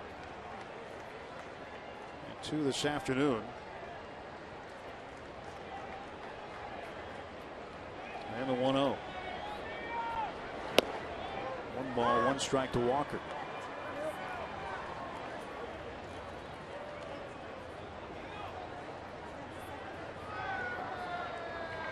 So that time of the year where it's okay to keep an eye on the scoreboard, see what the other teams are doing that Pirates are doing battle with. Still a long way to go. 64 games remaining after today, but it's a 4-team race in the Central Division. It's the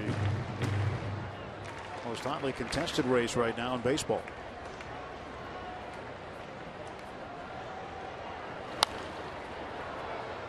Long foul ball out of play, and the count 2-2 to Neil Walker. It'd be interesting too to watch all 4 of the clubs as we get closer to the trading deadline. We will be the first of the 4 to make some kind of a move, and then what will the other 3 teams do to try to counter? They're at the wrong game. Come up from St. Louis. Popped up, and LeMahieu will call for it. 1 out. This should be in the Budweiser Bowtie Bar. St. Louis. So. Maybe they're watching the Cardinals right there on MLB.com at bat. You can do it on your favorite mobile phone or tablet. Get live look-ins, instant replays, scores, stats, audio, free MLB.tv, game of the day, and more. Download on the App Store or visit Pirates.com today. Well, let's go, Bucks. And here's Mercer. Jordy with a 2-run single in the 2nd inning, flying to right in the 3rd. 1 for 2. And Cardinals play tonight against the Dodgers at Busch Stadium. The other divisional team, the Chicago Cubs, they're out west taking on Arizona later. Yeah, you're right about the deadline coming up, non-waiver trading deadline, and there's always going to be rumors, and we would caution everybody, don't believe everything you hear, because it typically is not always what's going on. Why they call them rumors. Right. This one that's been going around the last couple of days is that our old buddy AJ might be an Oriole. Could be. I mean, I don't think there's any doubt the Phillies are going to deal him somewhere. There's ball 4, 4-pitch walk to Jordy. The tying runs aboard. But Burnett won't be the only Philly dealt. That's also probably a certainty. Wow. Pitches numbers 3 and 4 were pretty good. Could have been a 2-2 count, huh? According to the strike zone, it was a 2-2 count, but not the strike zone that counts. Yeah, that's what Marvin Hudson says. El Toro's up.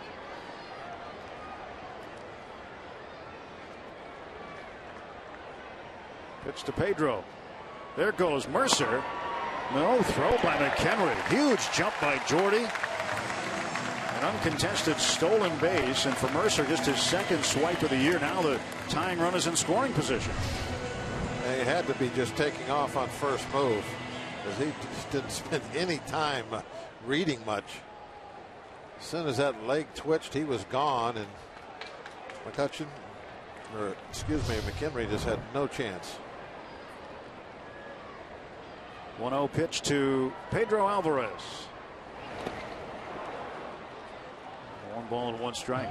Pedro struck out back in the 4th, flying to right his first time up in the 2nd inning. 0 for 2 today, hitting .236, 15 home runs. hoping to see Pedro go on a bit of a home run tear, as he does occasionally. Trying to get Jordy Mercer in. Pirates batting in the bottom of the 6th inning, trailing 3-2.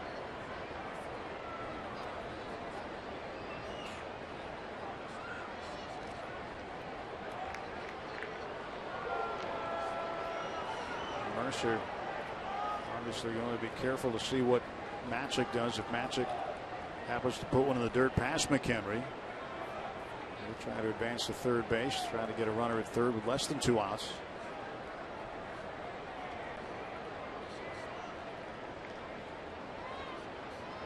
Pedro at 47 RBIs. Strike 2 and a ball in the dirt. 1 ball, 2 strikes to Alvarez. Definitely put up the stockade wall on that curveball in the dirt.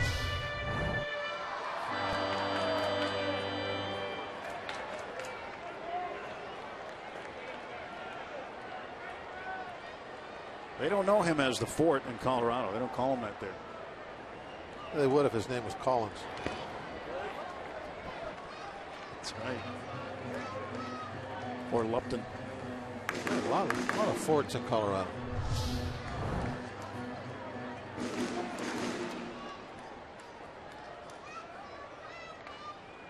2-2 count on Pedro. Just 1 out. Those are a couple of big balks. You don't want to tying run getting the third with 1 out. You have to stop that baseball. 3-2.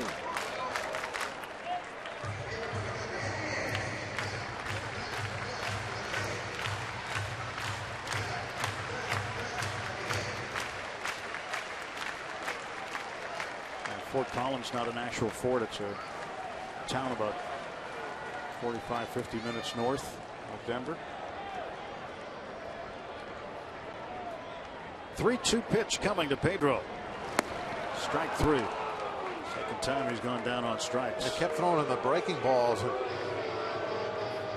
kept bouncing them. And then the 3-2 pitch, I think he's trying to throw this for a strike. And because of that, just barely misses the strike zone, but it's close enough this time to get the chase he had been looking for.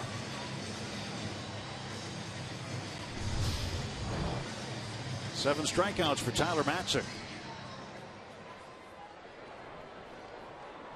Chris Stewart 1 for 2 with a double.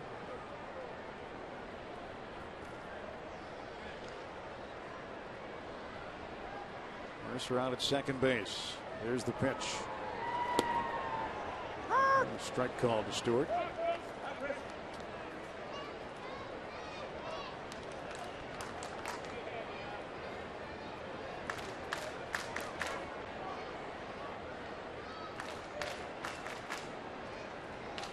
One. And it's 0-2. Matzik getting ahead. Matzik home road splits this year in terms of ERA coming into the game. A .592 earned run average at home. And a .363 earned run average on the road. Now that's in 3 starts prior to today. And .592 and 4 home starts.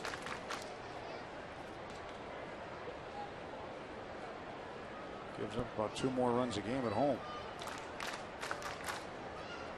0-2 to Stewart. This one down the left field side. That ball is going to be into the corner. And another double, but this time Mercer's going to score. It is a 3-3 ball game. Chris Stewart.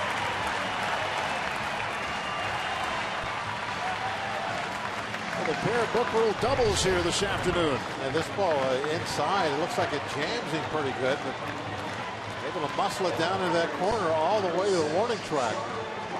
Way off the plate inside, just above the label. You could tell by the sound of the bat that he really didn't hit it well, but he hit it in a good spot. Starling Marte will come off the bench to pinch hit for Jeff Locke with the go-ahead run in scoring position in the 6th inning.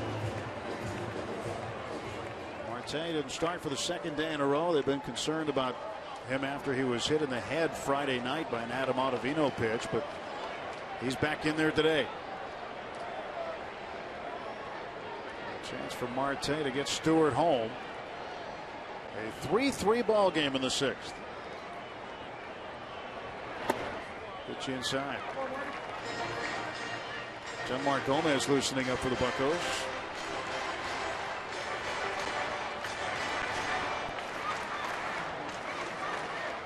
Jeff Locke now. He will not lose this one. He could be in a position to win if Marte can get Stewart home. And that W might be just a swing away. Jeff cannot lose this one now.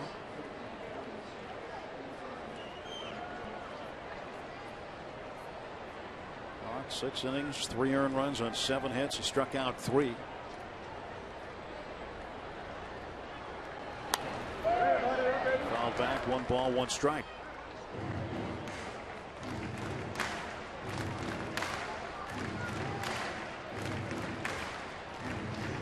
Locke ended up throwing 85 pitches, 53 for strikes. Jeff visiting with Russell Martin. Martin off today. Kind of an odd first inning where he walked the leadoff hitter. Marte held up and a pitch outside, 2-1. Cost him 1 run. Starling had a triple Friday night. Trying to stretch it into an inside the park home run. Ran through the stop sign of Nick Leva at third base and was thrown out easily at the plate on the relay. Troy Tulowitzki, the shortstop that night, with the relay throw to get Marte at the plate. It's up 3-1.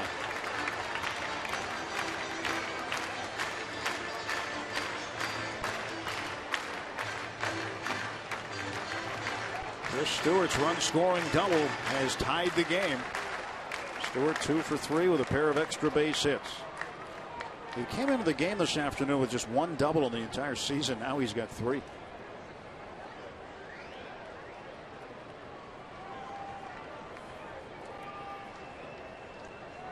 Each team with 7 hits.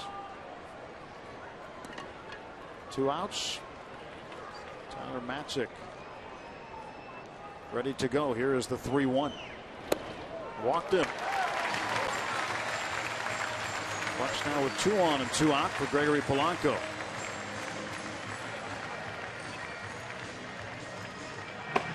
Matt Belisle warming up. He took the loss in game 1. Pirates got to him late. I would imagine that the Belisle would be ready for Harrison. Polanco up there, that he's been struggling against left-handed pitching. So this is really, I think, the spot in the lineup that they, at least these last couple of hitters, are looking at thinking, okay, this will be his last guy. If you can't get Polanco for the 3rd out, then we've got to make a move. Well, he's got the dreads.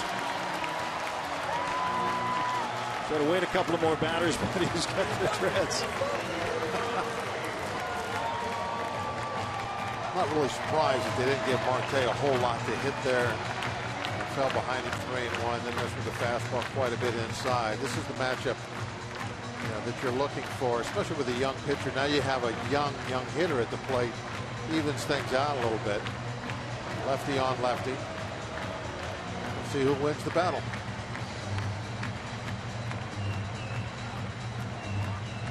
Polanco is 0 for his last 8. It's Gregory Polanco poster day on this Kids Day Sunday. And when it's your giveaway day, you got to do something, don't you? Yep. 2 on and 2 out for Polanco in a 3-3 ball game. Matzik's pitch. Ball 1.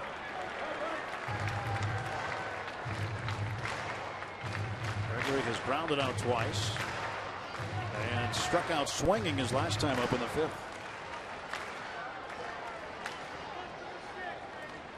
There it is right there.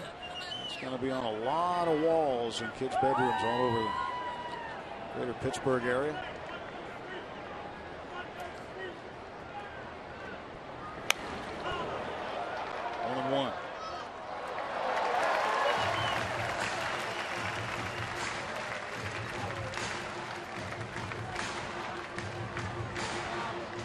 Messick looks like he's still feeling fairly strong. That last fastball hitting 95. A lot of times, I mean, you know what the situation is most of the time. He realizes he's about to be taken out of the ball game, and this is where you go, okay, everything I got left, I'm putting into this at bat. At least fastball wise. Of course, if you start overthrowing that breaking ball, you're going to lose a touch on it. He has bounced a few of those instead. Approaching 100 pitches. The next one will be his 97th.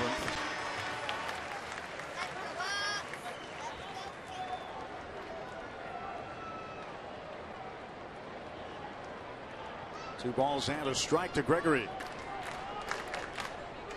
2 on, 2 out for the Buccos. And the pitch. Outside. 3-1. That was what he wanted. Missing with that is put him in a tough spot. He knows it.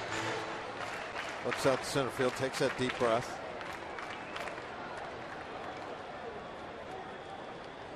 Josh Harrison ready in the on-deck circle. He won't face him. He'll get Belisle. Should Polanco reach. 3-1 to Gregory Polanco. Foul out of play, and now the count full. Runners will break with this pitch. Well, Dad brought his glove too.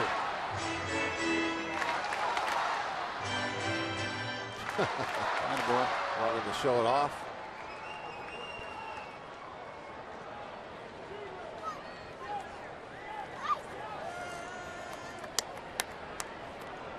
Three balls and 2 strikes. Payoff pitch coming to Polanco from Tyler Matzik. Struck him out. 8 strikeouts for Matzik. Pirates leave the go-ahead run in scoring position, but they tie it up as we head to the 7th inning.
Pirates Baseball on Root Sports is brought to you by Barrel Automotive. We're driven to be better. And by Levin Furniture, proudly featuring solid wood American-made Amish furniture. For furniture that lasts, shop Levin. Let's go Bucks! Back at PNC Park, 3 runs on 7 hits for the Rockies, 3 runs on 7 hits for the Pirates. Game tied as we go to the 7th. And a new pitcher on for the Pirates. Right-hander Jenmar Gomez takes over for Jeff Locke. There you see Jenmar's numbers on the season, not too shabby at all. Just 13 base on balls, 44 innings.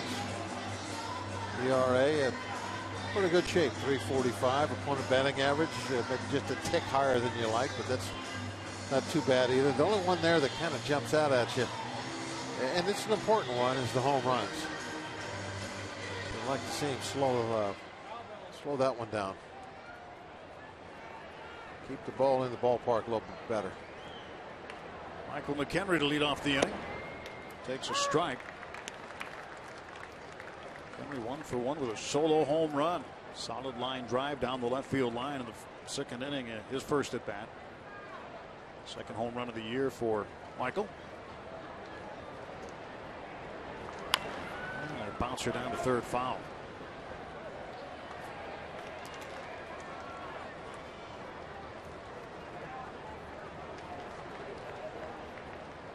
They were talking about his nickname earlier. In Colorado, they just call him Mac.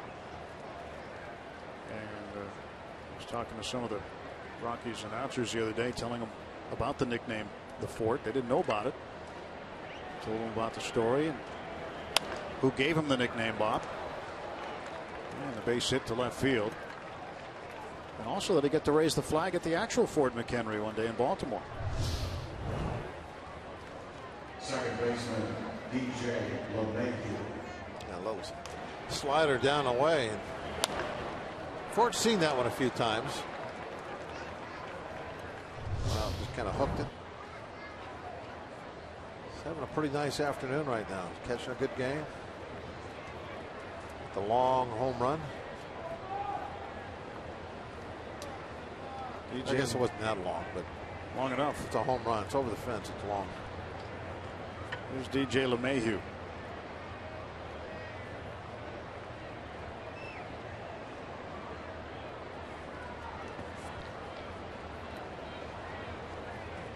Mar Gomez working here in the 7th inning.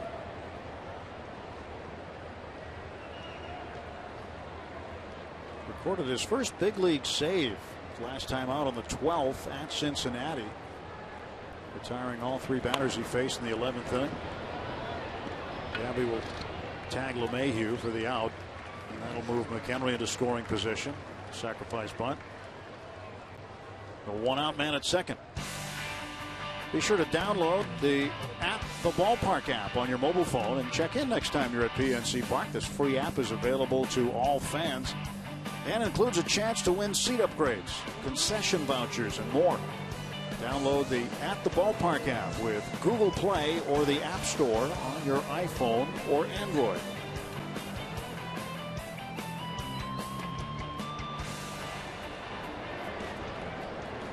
So the Rockies now will have Corey Dickerson come up and hit for the pitcher Matzik. Dickerson started the last 2 games in left field. So Matzik is out after 6 full innings. Dickerson's having a pretty good season.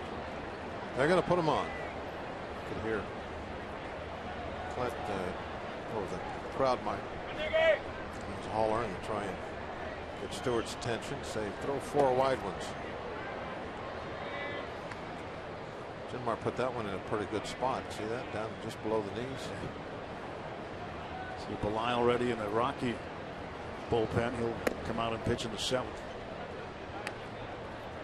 Face Harrison, McCutchen, and Sanchez when he does. So Dickerson and his .332 batting average will be given a free pass. Brandon Barnes, the top of the order man, will come up next.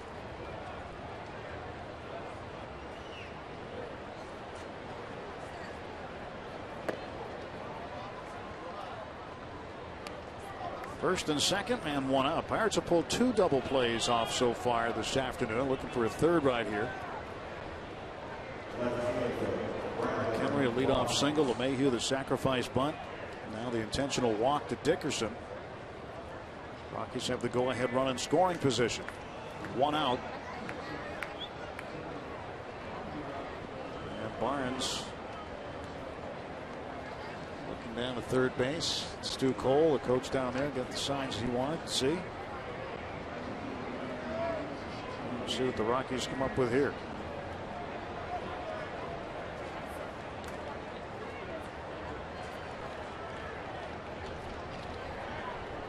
Yanmar Gomez checking McHenry at second base. And the pitch to Barnes. Inside on his hands. 1-0.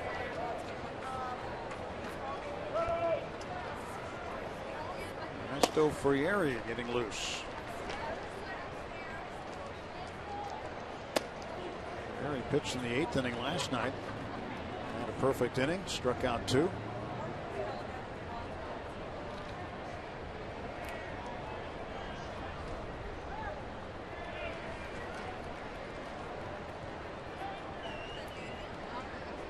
Outfield straight up for Barnes. Pretty deep in center. Deep in center, not so deep in left. Hayes cheating in a little bit. He's trying to give himself a shot at maybe throwing the Ford out if he can. If he gets a base hit out his way.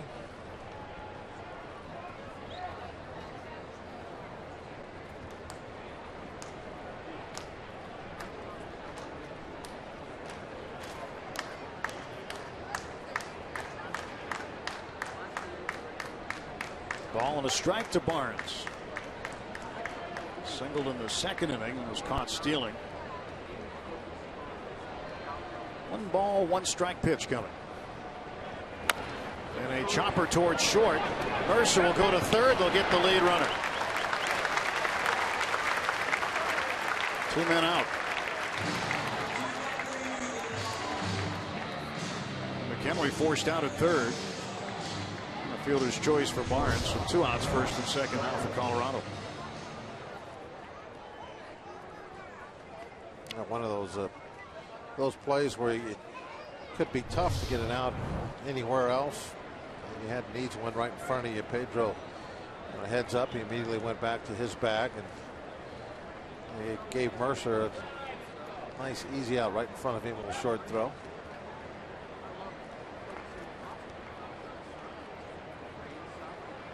Josh Rutledge had himself a day today. 2 for 3, 2-run home run and a base hit. And a strike.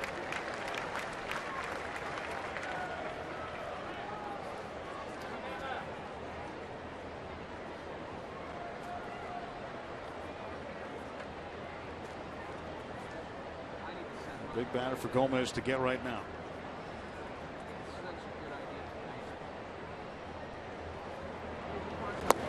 It's outside.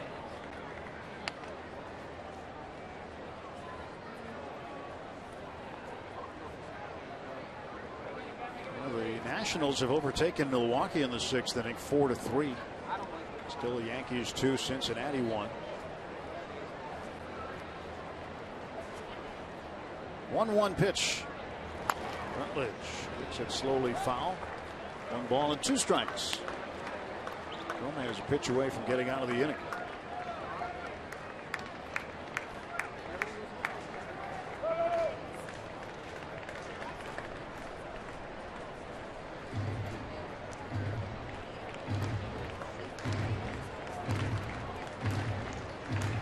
Two on, 2 out, 1 ball, 2 strikes. Frieri in the Pirates bullpen. Matt Belisle in the Rockies bullpen.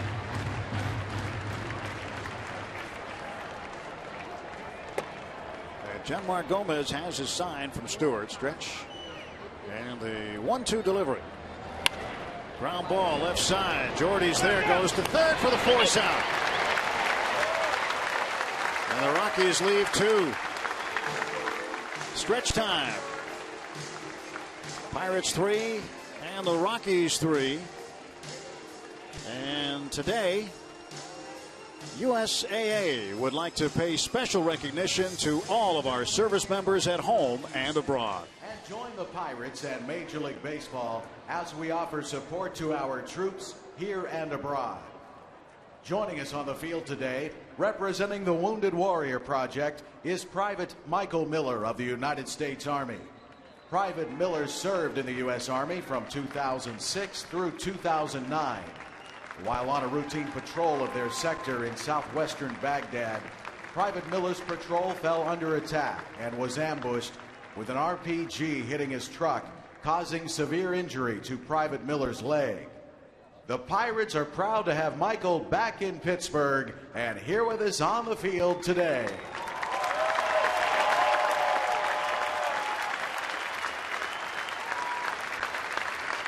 And now here to lead us with God Bless America are members of the St. Valentine's Church Choir.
Fans, it's time for the 7th inning stretch.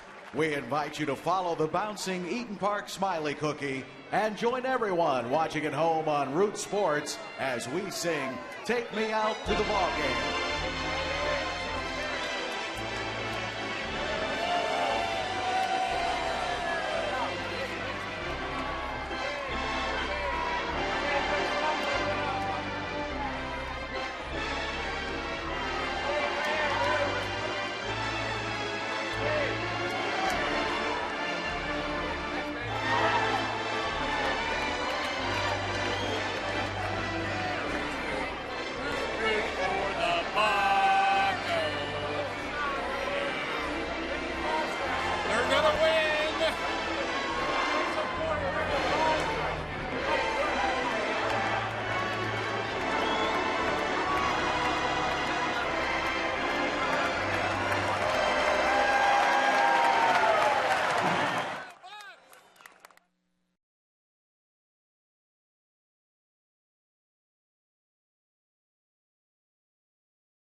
AT&T fan photo. Look at this youngster out there with the real parrot.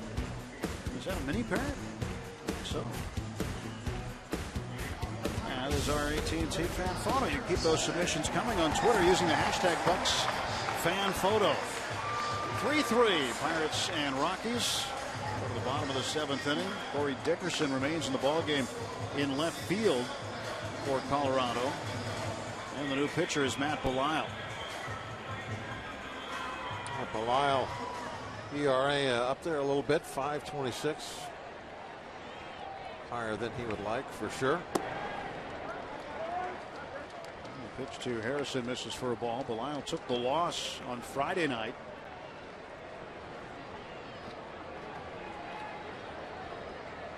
The Rocky bullpen is been shaky. Yep.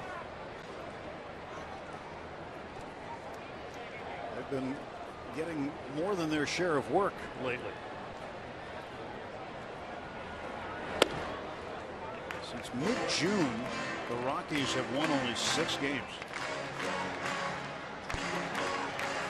And so, you know, they've had the bullpen having to work for starters a number of times. And Harrison ahead in the count, 3-1. Josh Bell 292, 1 for 3 Had a bunt base hit in the 5th inning. Fouls this one off. Count is full now. On the bunt base hit, he went down to second base on a throwing error by third baseman Nolan Arenado.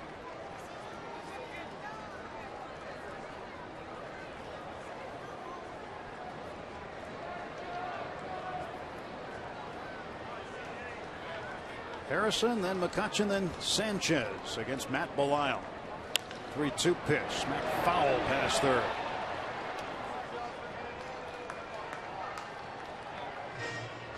Bullpen earned run averages in the National League. The highest one belongs to the Rockies at 468. Pretty good lead there, too, don't they? A distant second is Cincinnati. Again, a lot of that is that ballpark they're playing in, but certainly not all of that. It's a huge lead. Fans want you to celebrate our 2014 All-Stars with great ticket deals for the Dodgers and Marlins series. Tickets in the bleacher reserve section, $22. And tickets in the upper bleacher reserve section, just $5. To get your tickets, go to pirates.com/dynamic. Now, walking a leadoff hitter in a tie game late in front of the league's reigning MVP, that has nothing to do in your home, nothing to do with where you play your home games. And that's the kind of stuff that leads to the bad ERAs. So there's a little bit about the ballpark, but there's, I'm sure, a whole lot more about just not good pitching.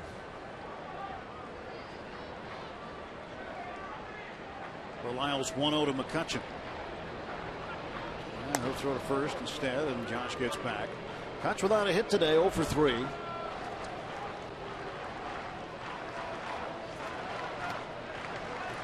He's looked off balance, but he might be just setting a trap.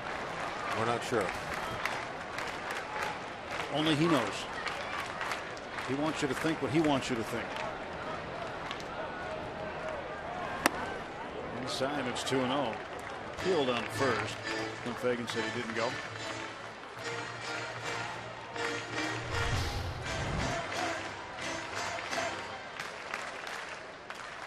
It's a lot of muscle to hold up a swing like that. He's got such great bat speed. Once you start that swing, it's hard to stop it.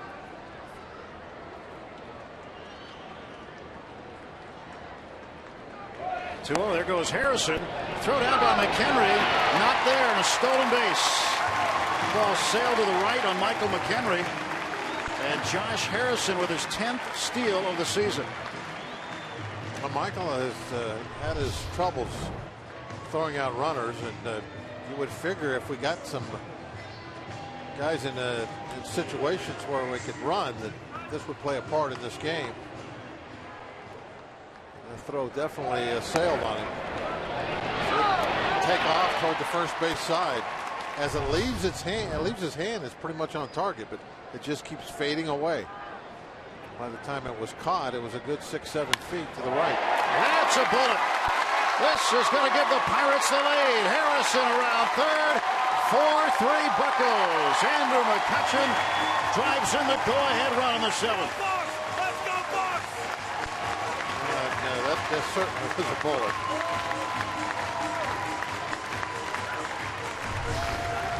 That's your location here, pretty much right down the middle. Mid-5, middle of the plate, to a great hitter. The result is a rocket to center field. Kutch holds on just for a moment, makes sure that ball can't be caught, and then easily scores. So you walk a leadoff hitter in front of McCutchen. That's what you get. Jay Hay with a stolen base. Got himself in the scoring position. Ball 1 to Gabby. Now Belisle on the hook.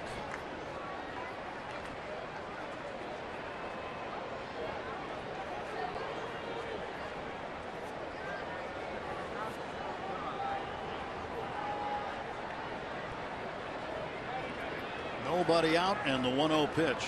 We'll wait, throw to first. We'll see if McCutchen tries to take second base also. Try to get himself into scoring position for an insurance run.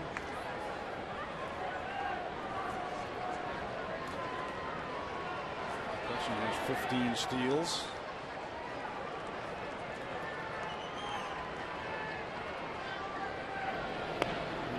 Trying to keep him close.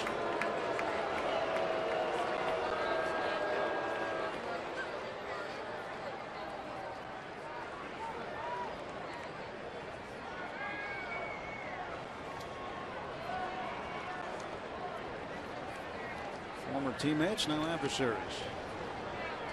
What will happen? Cat and mouse going on.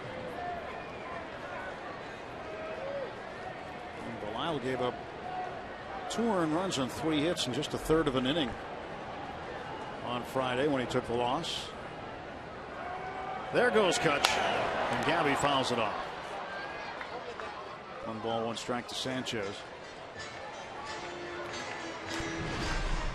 Just a reminder, as you enjoy a cold one, to look forward to Miller time later in today's game, brought to you by Miller Lite.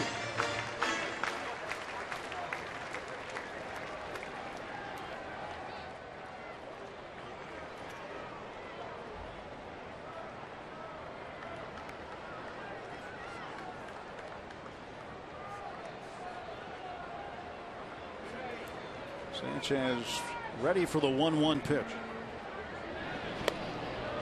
First again.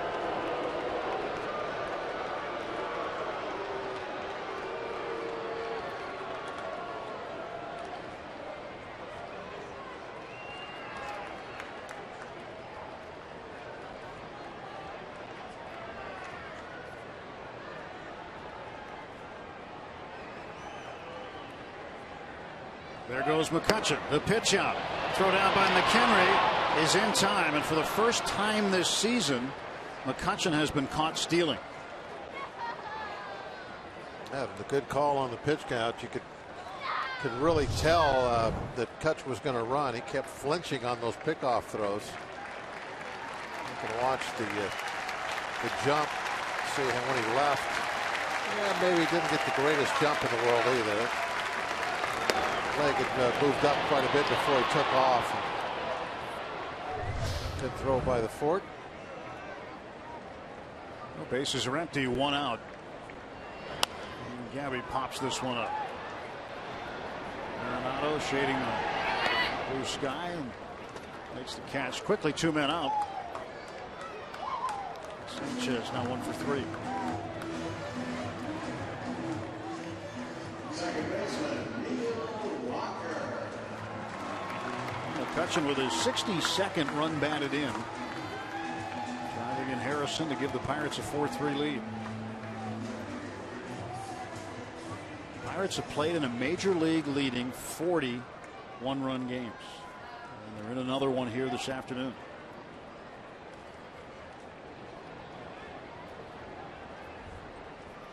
Belisle's pitch to Walker. 1 ball, no strikes.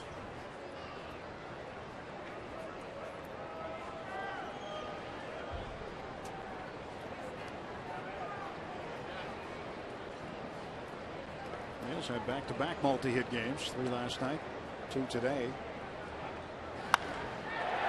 the air to center field, going back after it. Stubbs still going back. This ball's gone. A home run for the Pittsburgh Kid. Well, they had the long balls going in the last month of the season last year. He carried it into this season. That slowed down a little bit by the old appendix. But this is still going to be a really big year for him home run-wise. Really showing a lot of power this season. Trying to throw a fastball by him inside. They got in the inside corner, but Bushes.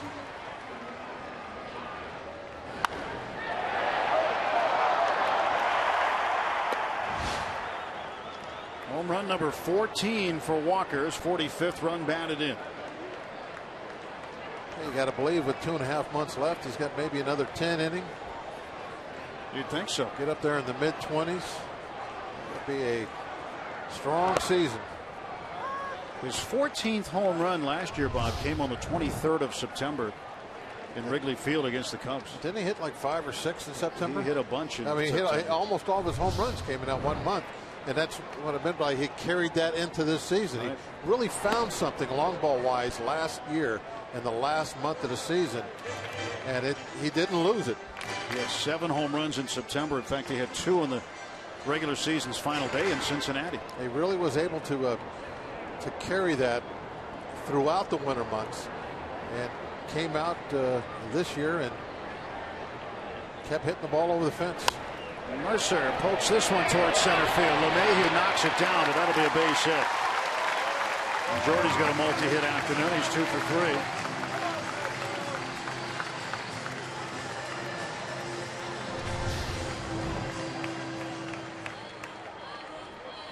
Down and in, and it does a nice job really of staying inside the baseball. Just pounding it just straight away. All the way to the head. Walker leads all National League second basemen with 14 homers and leads all National League second basemen in RBIs now with 45. He is 1 ahead of Arizona's Aaron Hill. And the only guy who's in front of him is Chase Utley with 46 RBIs. So second. Stayed inside the ball, stayed right in there. Getting the debriefing from Russell Martin. Oh yeah, you gotta talk about those home runs. Sure. What was the pitch? Where was it at? What were you trying to do with it? Let's get Pedro one here. 1 ball and 1 strike. Pedro's last homer was on the 11th at Cincinnati. 0 for 3 today. That was against the left-hander Tyler Matzik, now facing Matt Belisle, the righty. 2 down, 1 on, 1 ball, 1 strike. 2-1.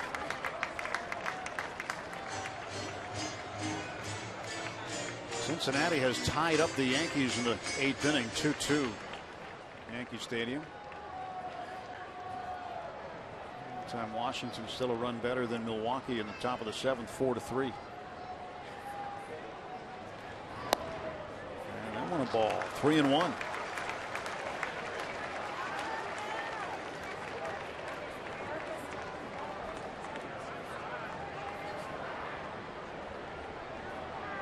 Matt Belisle peering in at Michael McHenry. Pedro waiting for this 3-1 pitch. Expecting to see a good one here. And he does. A base hit. Mercer will stop at second base. And Pedro 1 for 4. 3 straight hits, 4 in the inning off of Matt Belisle. Yeah, the bullpen again. Not doing a very good job. Leading ERA looks like it's going to hike up a little further.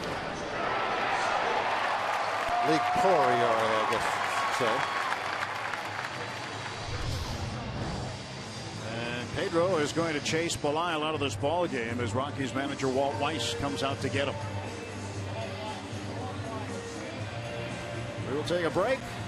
Pirates with a 5-3 lead in the bottom of the 7th.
5-3 game, bottom of the 7th, 2 men out and 2 on. Good crowd today, 35,609 on this Kids Day Sunday afternoon, just shy of selling out all 3 games of this weekend series. Buffalo fans hoping to hoist the colors. So take a look at Brooks Brown. Brown, the former Pirate farmhand, was with Indianapolis last year, pitched last night, had a good inning. Yeah, it didn't look good. Throw strikes, hadn't walked anybody yet.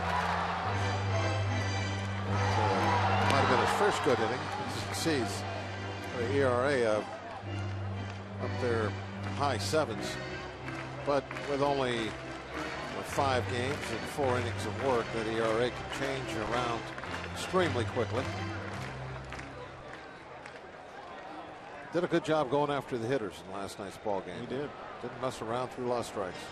Chris Stewart, a pair of doubles today.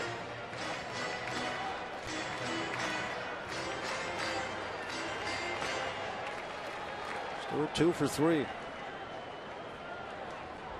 And Brown out of the University of Georgia. He pitched in the 2006 College World Series for the Bulldogs. In the dirt, ball 1. Matt Belisle started the inning and was chased by a Pedro Alvarez base hit. Wow, look at that. We understand Garrett Cole has been cleverly hiding those without Russell noticing. I gotta believe he at least knows one of them's in there, huh? Remember Larry Anderson, without a beard, used to be able to put those in his face. Former pitcher, now Phillies broadcaster. Yeah, he's got to know by now. Either that or he ought to be a little more neat when he eats his sunflower seeds. They have a floor you can spit those on.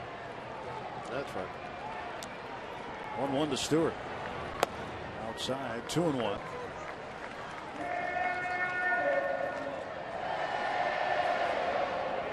Tony Watson up in the Pirates bullpen. He will pitch the top of the 8th inning. Pirates with 5 runs on 11 hits this afternoon. Rockies 3 runs on 8 hits.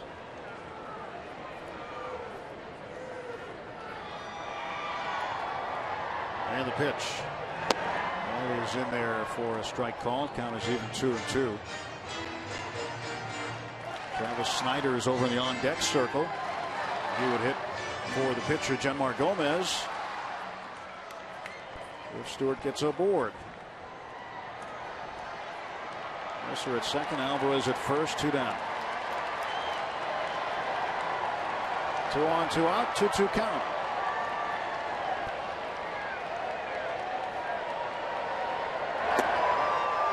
Full count.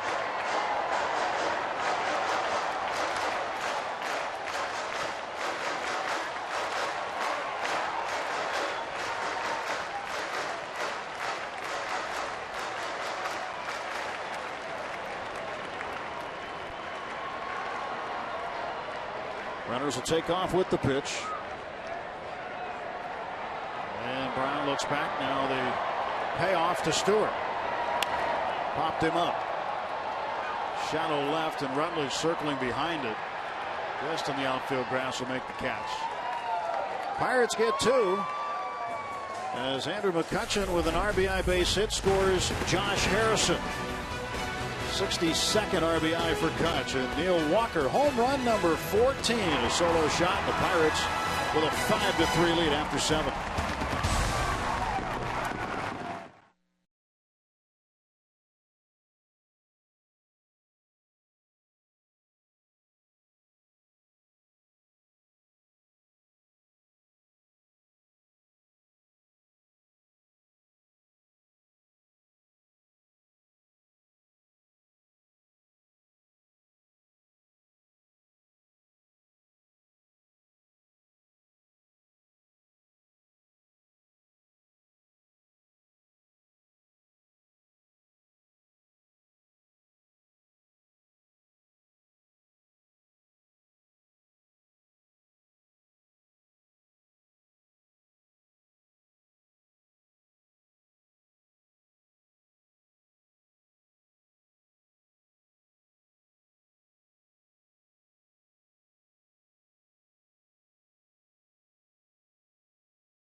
Oh, okay.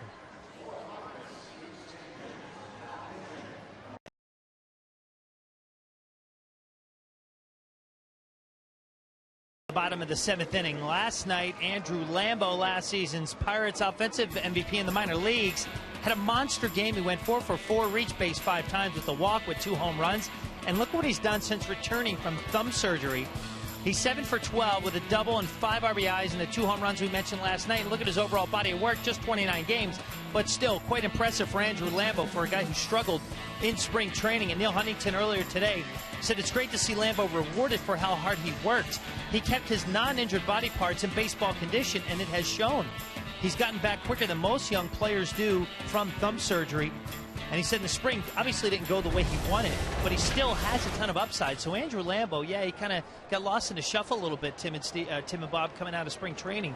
But here's a guy that's quietly putting together a nice season at the AAA level and had to overcome some adversity in the form of the thumb surgery.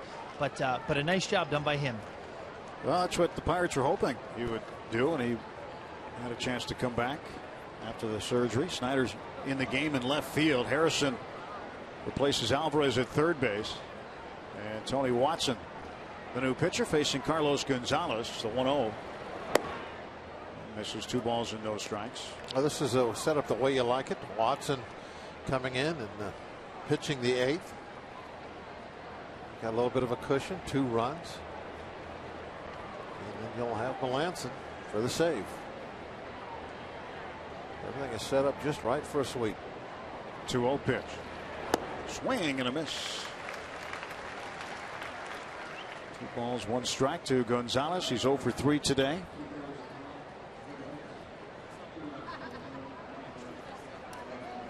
Third pitcher used by Clint Hurdle this afternoon is Tony Watson, the All-Star, who came into the game and threw 1 pitch in Minneapolis. Got his man out. Ground ball to second.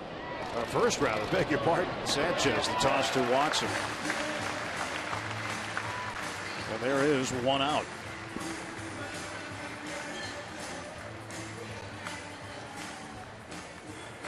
Pirates are in the shift, and Gabby was off the bag a little bit. Able to make the play, so 1 gone in the Rockies half of the 8th inning.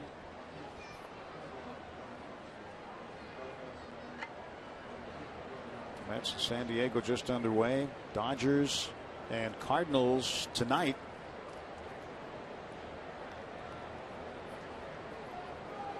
If the Pirates take care of business here, finish this one off today, and the Nationals give them a little bit of help, and the Dodgers would win and avoid being swept by the Cardinals, and the Pirates could be a game and a half out of first when they wake up tomorrow morning. They start that long trip. Could be the first place Pirates going on a long trip. They're that close. 0-1 to Arenado. Wave and a miss, and it's 0-2. Remember last year at the All-Star break, Pirates were just a game behind the Cardinals in the division, so they finished the first half a game out. Right within striking distance as we get toward late July and in late July. Inside, and it's 1-2.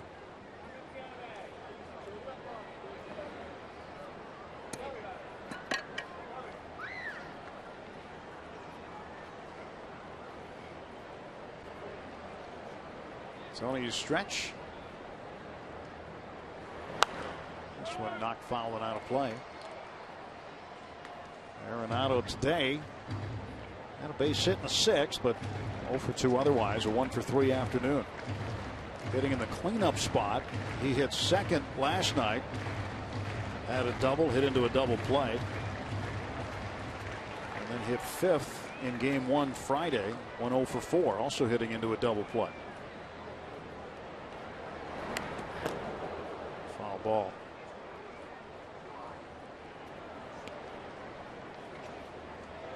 So after this one, 3 straight night games against the Dodgers.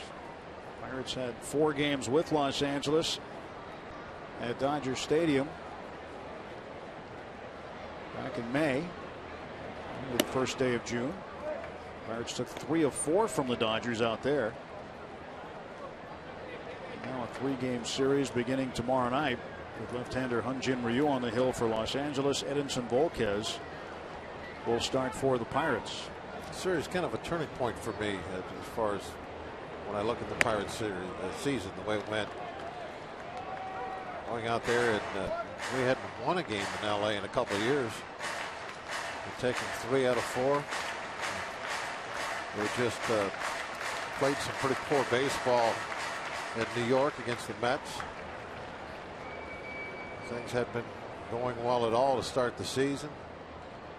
But from that point on, I think things have been very much different. 3 out of 4 against the Dodgers on that trip, then follow that up with a series win in San Diego, taking 2 of 3. And the Pirates just continue to win series after series at that point. Got right back in it.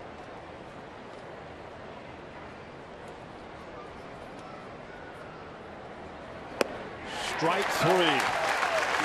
Arenado down on strikes. Tony, with 2 men out now, will face Drew Stubbs. Had to work for it through 9 pitches, but when you get that last one by somebody, it doesn't make any difference. 95 right upstairs, pretty much middle of the plate, top of the strike zone.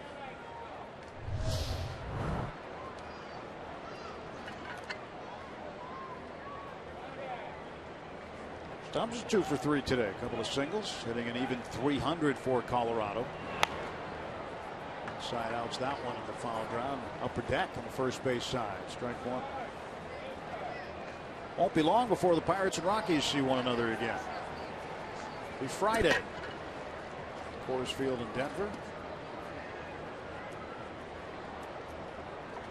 They'll land sometime Thursday night. Take the long drive in from Aurora into downtown Denver.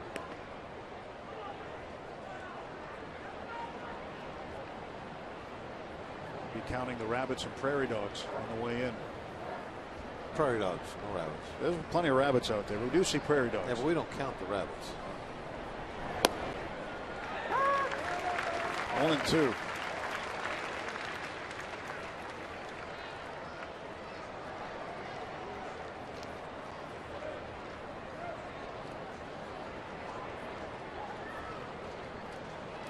And the 1-2 coming to Drew Stubbs.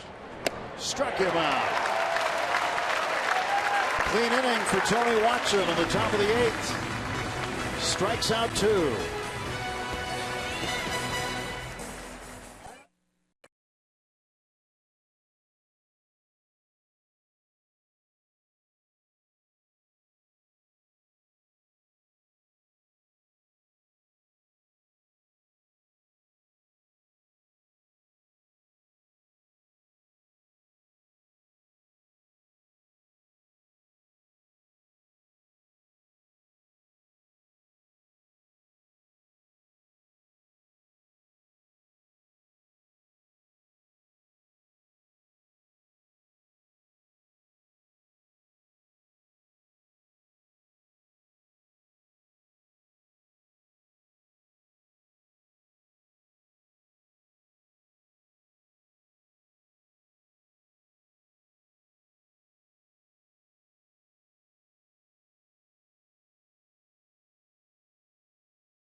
Diamondbacks welcome the Dodgers to town. Should be a good series. Both teams eyeing playoff spot. A long road trip. Talked about it going out to Colorado. Thursday flight. Teams Friday, Saturday, Sunday. Then over to the coast in the Bay Area. 3 with the Giants at AT&T Park. Then 4 in the desert with the Arizona Diamondbacks. Back home. August begins at PNC Park with a game on August 5th against the Marlins. The Padres will come in right after that. Great look at the north shore of the Allegheny River as the Pirates take a 5-3 lead into the bottom of the 8th inning. Travis Snyder will get his first plate appearance today. Came in to play left field last half inning.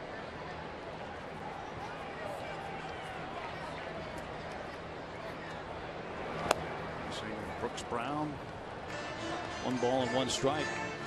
Neil Walker's home run off Matt Belisle in the 7th has been a difference maker, adding some necessary insurance. And for Walker, he's now second all-time in home runs by Pirates switch hitters with 68, passing Max Carey and Ryan Doman. Bobby Bonilla leads all switch hitters in Pirates history with 114 home runs. He's also now tied for 3rd in Major League Baseball among switch hitters. Carlos Santana, the Indians, tied with him. Strikeout 2-3 goes the putout. 1 gone in the Pirates' 8th.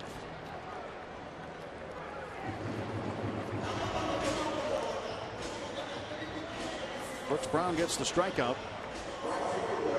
He'll face Gregory Polanco. Polanco 0 for 4. Gregory right now thinking, oh, there's a right-hander out there. Good.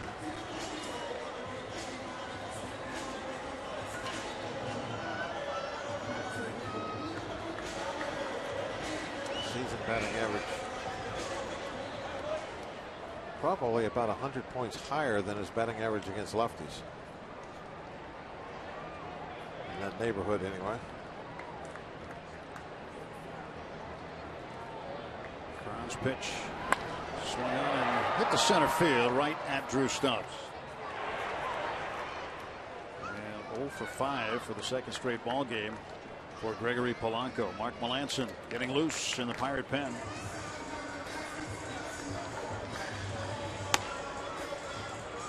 Mark will come out looking for a save. What a performance he had last night. 5 pitches, 2 broken bats, and a strikeout. 5 pitches was his outing. Got 3 outs. In 2 bats. In 2 bats. I mean, that's as efficient as it gets. Base hit by Harrison. His 2nd hit of the game. 2-out single. And a good catch, another AB.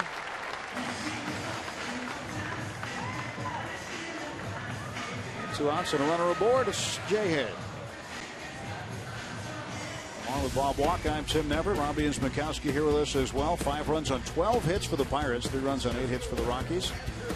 Josh Rutledge, a 2-run home run in the 1st. Michael McHenry hit a solo homer in the 2nd inning. They give the Rockies a 3-0 lead, but it's been the Pirates ever since. Jordy Mercer, a 2-run double, or rather a 2-run single. Chris Stewart has had 2 doubles. McCutchen, an RBI base hit, and Neil Walker, a solo home run. The bluff to first, and then diving back, scrambling to get back to the bag was Harrison.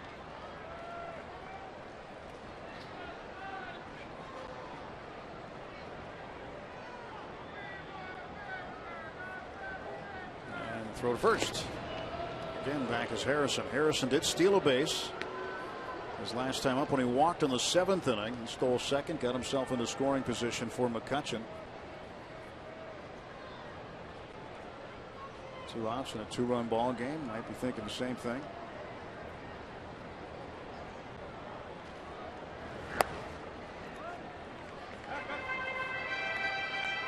One ball, no strikes.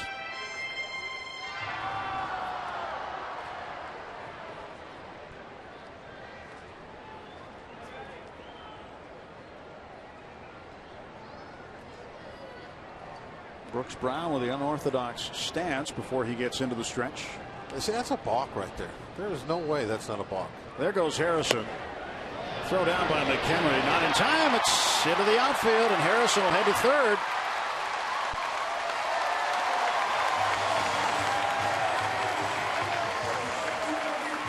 Josh has swiped 2 bases. The throwing error will get him down to third. Let's go back and look at the. Well, you can only come set one time. You can't. You come set, and then you move, then you come, then you move, you move. You can't do that. Once you come set, you're supposed to be still. He moved 3 times after he initially came set. I'm surprised that nobody has complained about that. When he's been out there, and that the umpires let him get away with it. Well, he does the same thing when there's nobody on base. He throws from that stretch position. But when there's a runner on base and you come set, you can't then move again and then move again. So look how he keeps rocking back and forth. Now, right that time, he gave 3 little rocks after he came set.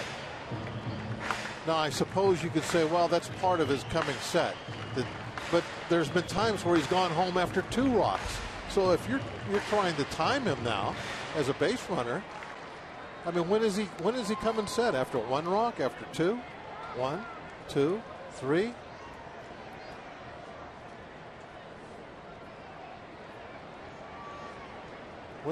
When you come set, you're supposed to stop, and he does not come. He's not stopped.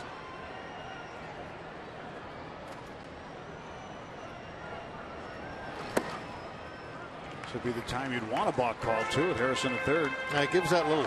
That time he gave that little shrug. Yep. So okay, that's his stop then. When he does the little shrug, now he stopped. But there's times where he doesn't do that. That he goes home without the little shrug at the end.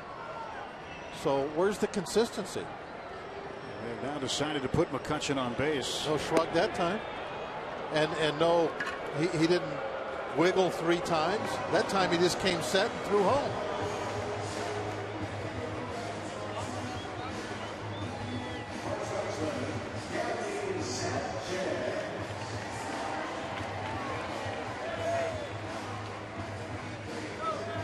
It's a valid point, certainly.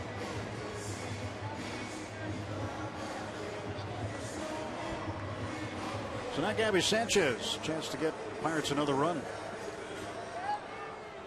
2 outs, runners at the corners. 5-3 Pittsburgh lead, bottom of the 8th inning. Sanchez with a base hit. 1 for 3 with a walk.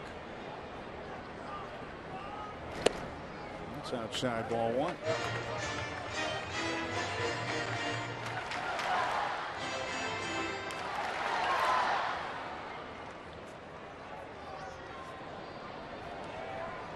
Walker in the on-deck circle. He'd love another chance. 1-0 pitch. There goes McCutchen. They're just going to let him go.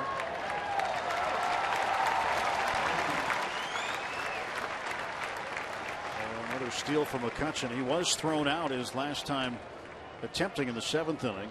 But that will be credited as a steal, his 16th of the year. So 2 men in scoring position for Sanchez in a 1-1 count.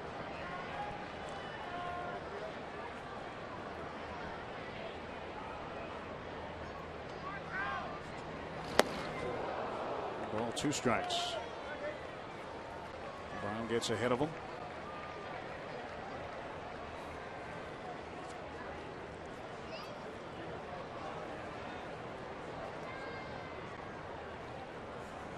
Gabby has started 5 of the last 6 games at first base. No reason to think he won't go tomorrow night either against another lefty. Jin Ryu of the Dodgers.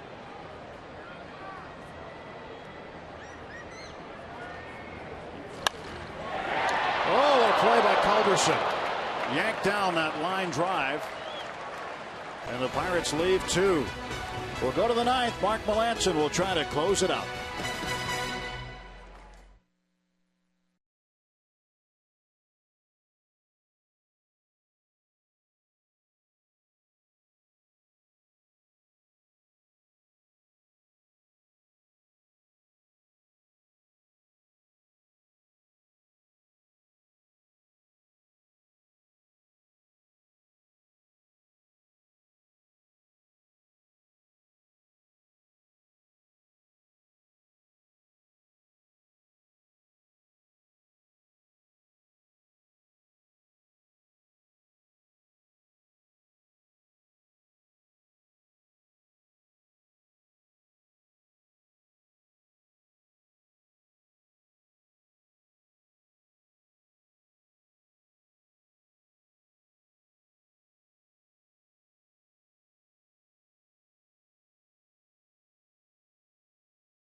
Rooting for a sweep here at PNC Park. Pirates can get 3 outs, close this one out. It'll be their second sweep of the season. Swept the Phillies on the last homestand. And Mark Melancon looking for another save. Try to save it for Janmar Gomez, who is the pitcher of record today. Now that outing, as you were saying earlier last night, was about as dominant an outing as you can have without just going out maybe and, what you call it when you strike out 3 guys on 9 pitches? The immaculate inning. Oh yeah, and maybe that would be better. I don't know. When you're out there and you get those pitches down real low, like 4 or 5, and you're breaking a couple of bats, and you throw in a strikeout to boot, that's a pretty good inning. I think Mark even surprised himself. Talked to him about it earlier today. Charlie Culberson, the batter. That's ball 1 up high. Said, you ever done anything even close to that? He just kind of shook his head humbly as he does and said, no.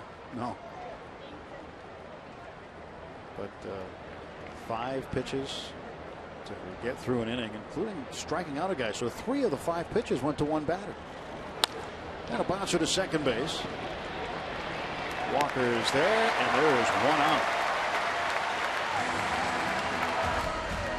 Well, stay tuned. After the final out, we take you to the field and inside the clubhouse for game reaction from the team. Clint Hurdle and our Root Sports analysts. Pirates postgame presented by Allegheny Health Network coming up after the game on Root Sports. Dan Potash, Bob Walk will run you through this game today. That is a good instrument to be able to use here. 2 more outs.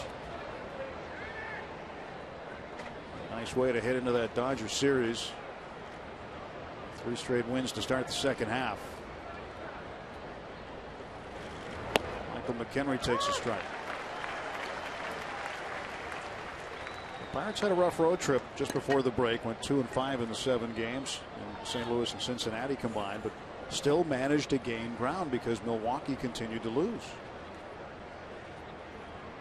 So it wasn't a disastrous road trip by any stretch because they kept holding their ground at least or climbing a little bit in the standings.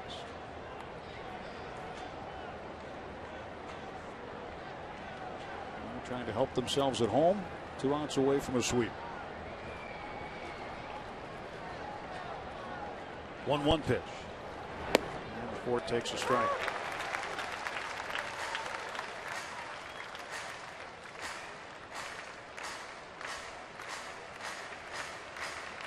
It seems like Washington's been hitting a long time in the bottom of their 8th inning. Yeah, they've got a 4-3 lead over the Brewers. Did he go? No, says Clint Fagan, first base ump. Been watching the scoreboard though, and they've been up in the 8th inning for quite a while. I wonder what's going on there. There we see that the check swing.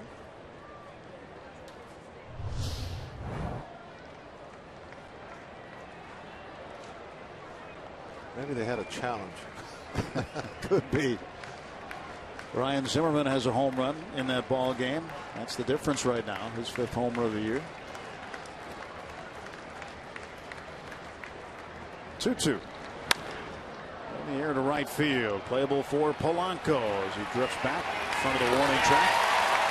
2 down, 1 to go. Looking at that Cincinnati Yankees team. Yankees hitting the bottom of the 9th. They have the winning run at 3rd, just 1 out.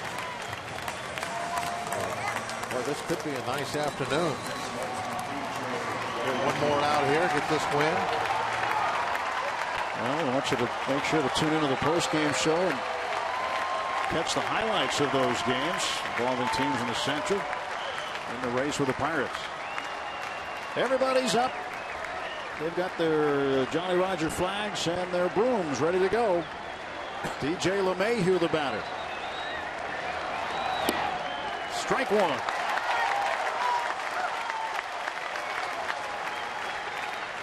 LeMahieu's 0 for 2 with a sacrifice.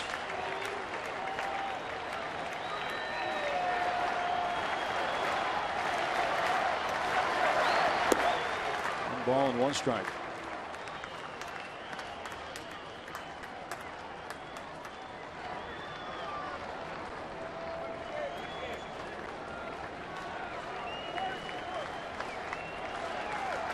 Melanson ready to go, facing LeMahieu, the right-handed hitting second baseman. That is strike two. One more. Melanson looking to end it against LeMahieu. And a terrific weekend here for the Pirates. 11th inning walk-off win last night. Comeback win on Friday with 2 in the bottom of the 8th to win it 4-2, winning 3-2 last night. And coming from a 3-0 deficit here. 5-3 lead. Rockies went up 3-0 on 2 home runs over the first 2 innings with Josh Rutledge and Michael McHenry. And then Jeff Locke locked it down after that, and so did the bullpen.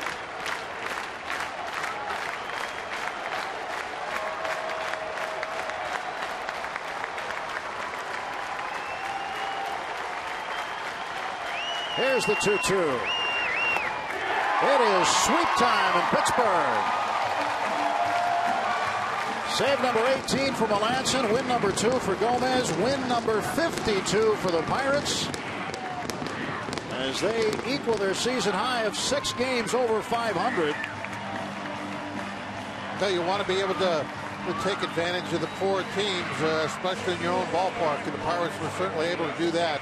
The Rockies come in here, they're really reeling. They've been playing some poor baseball on the road. They've been, well, really the worst in the league.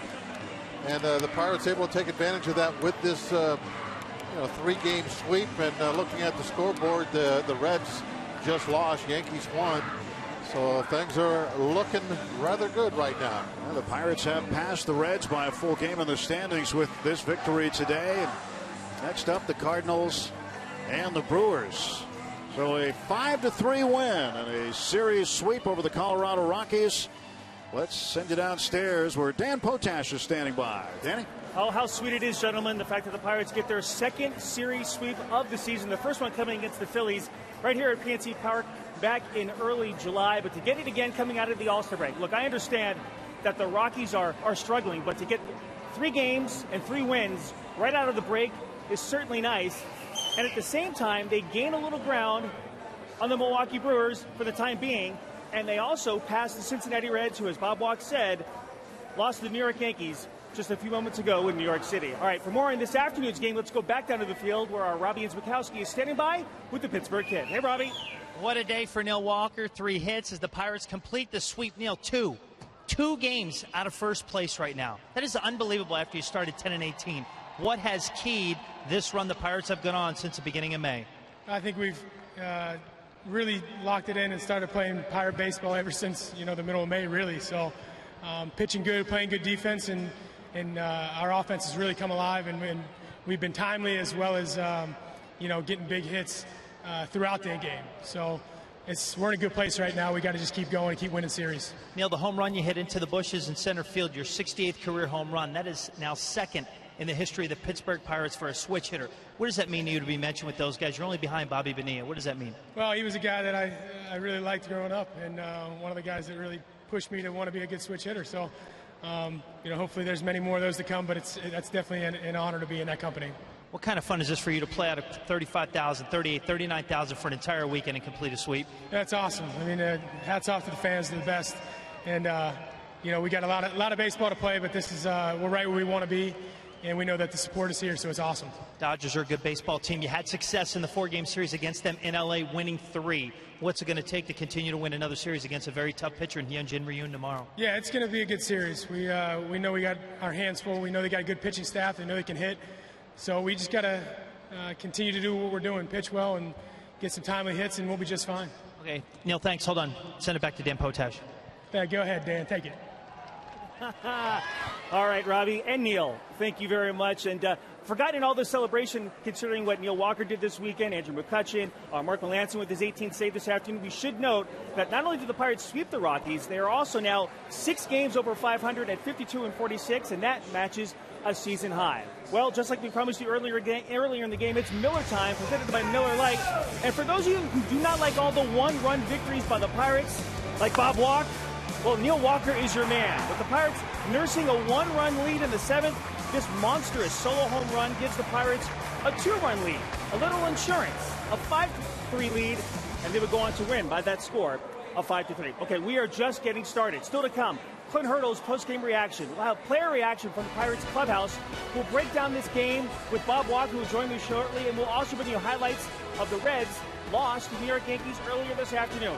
It's all part of a broom-filled sweep weekend of the Colorado Rockies as the Pirates take Game 3, 5-3 your final. Pirates postgame presented by the Allegheny Health Network is next.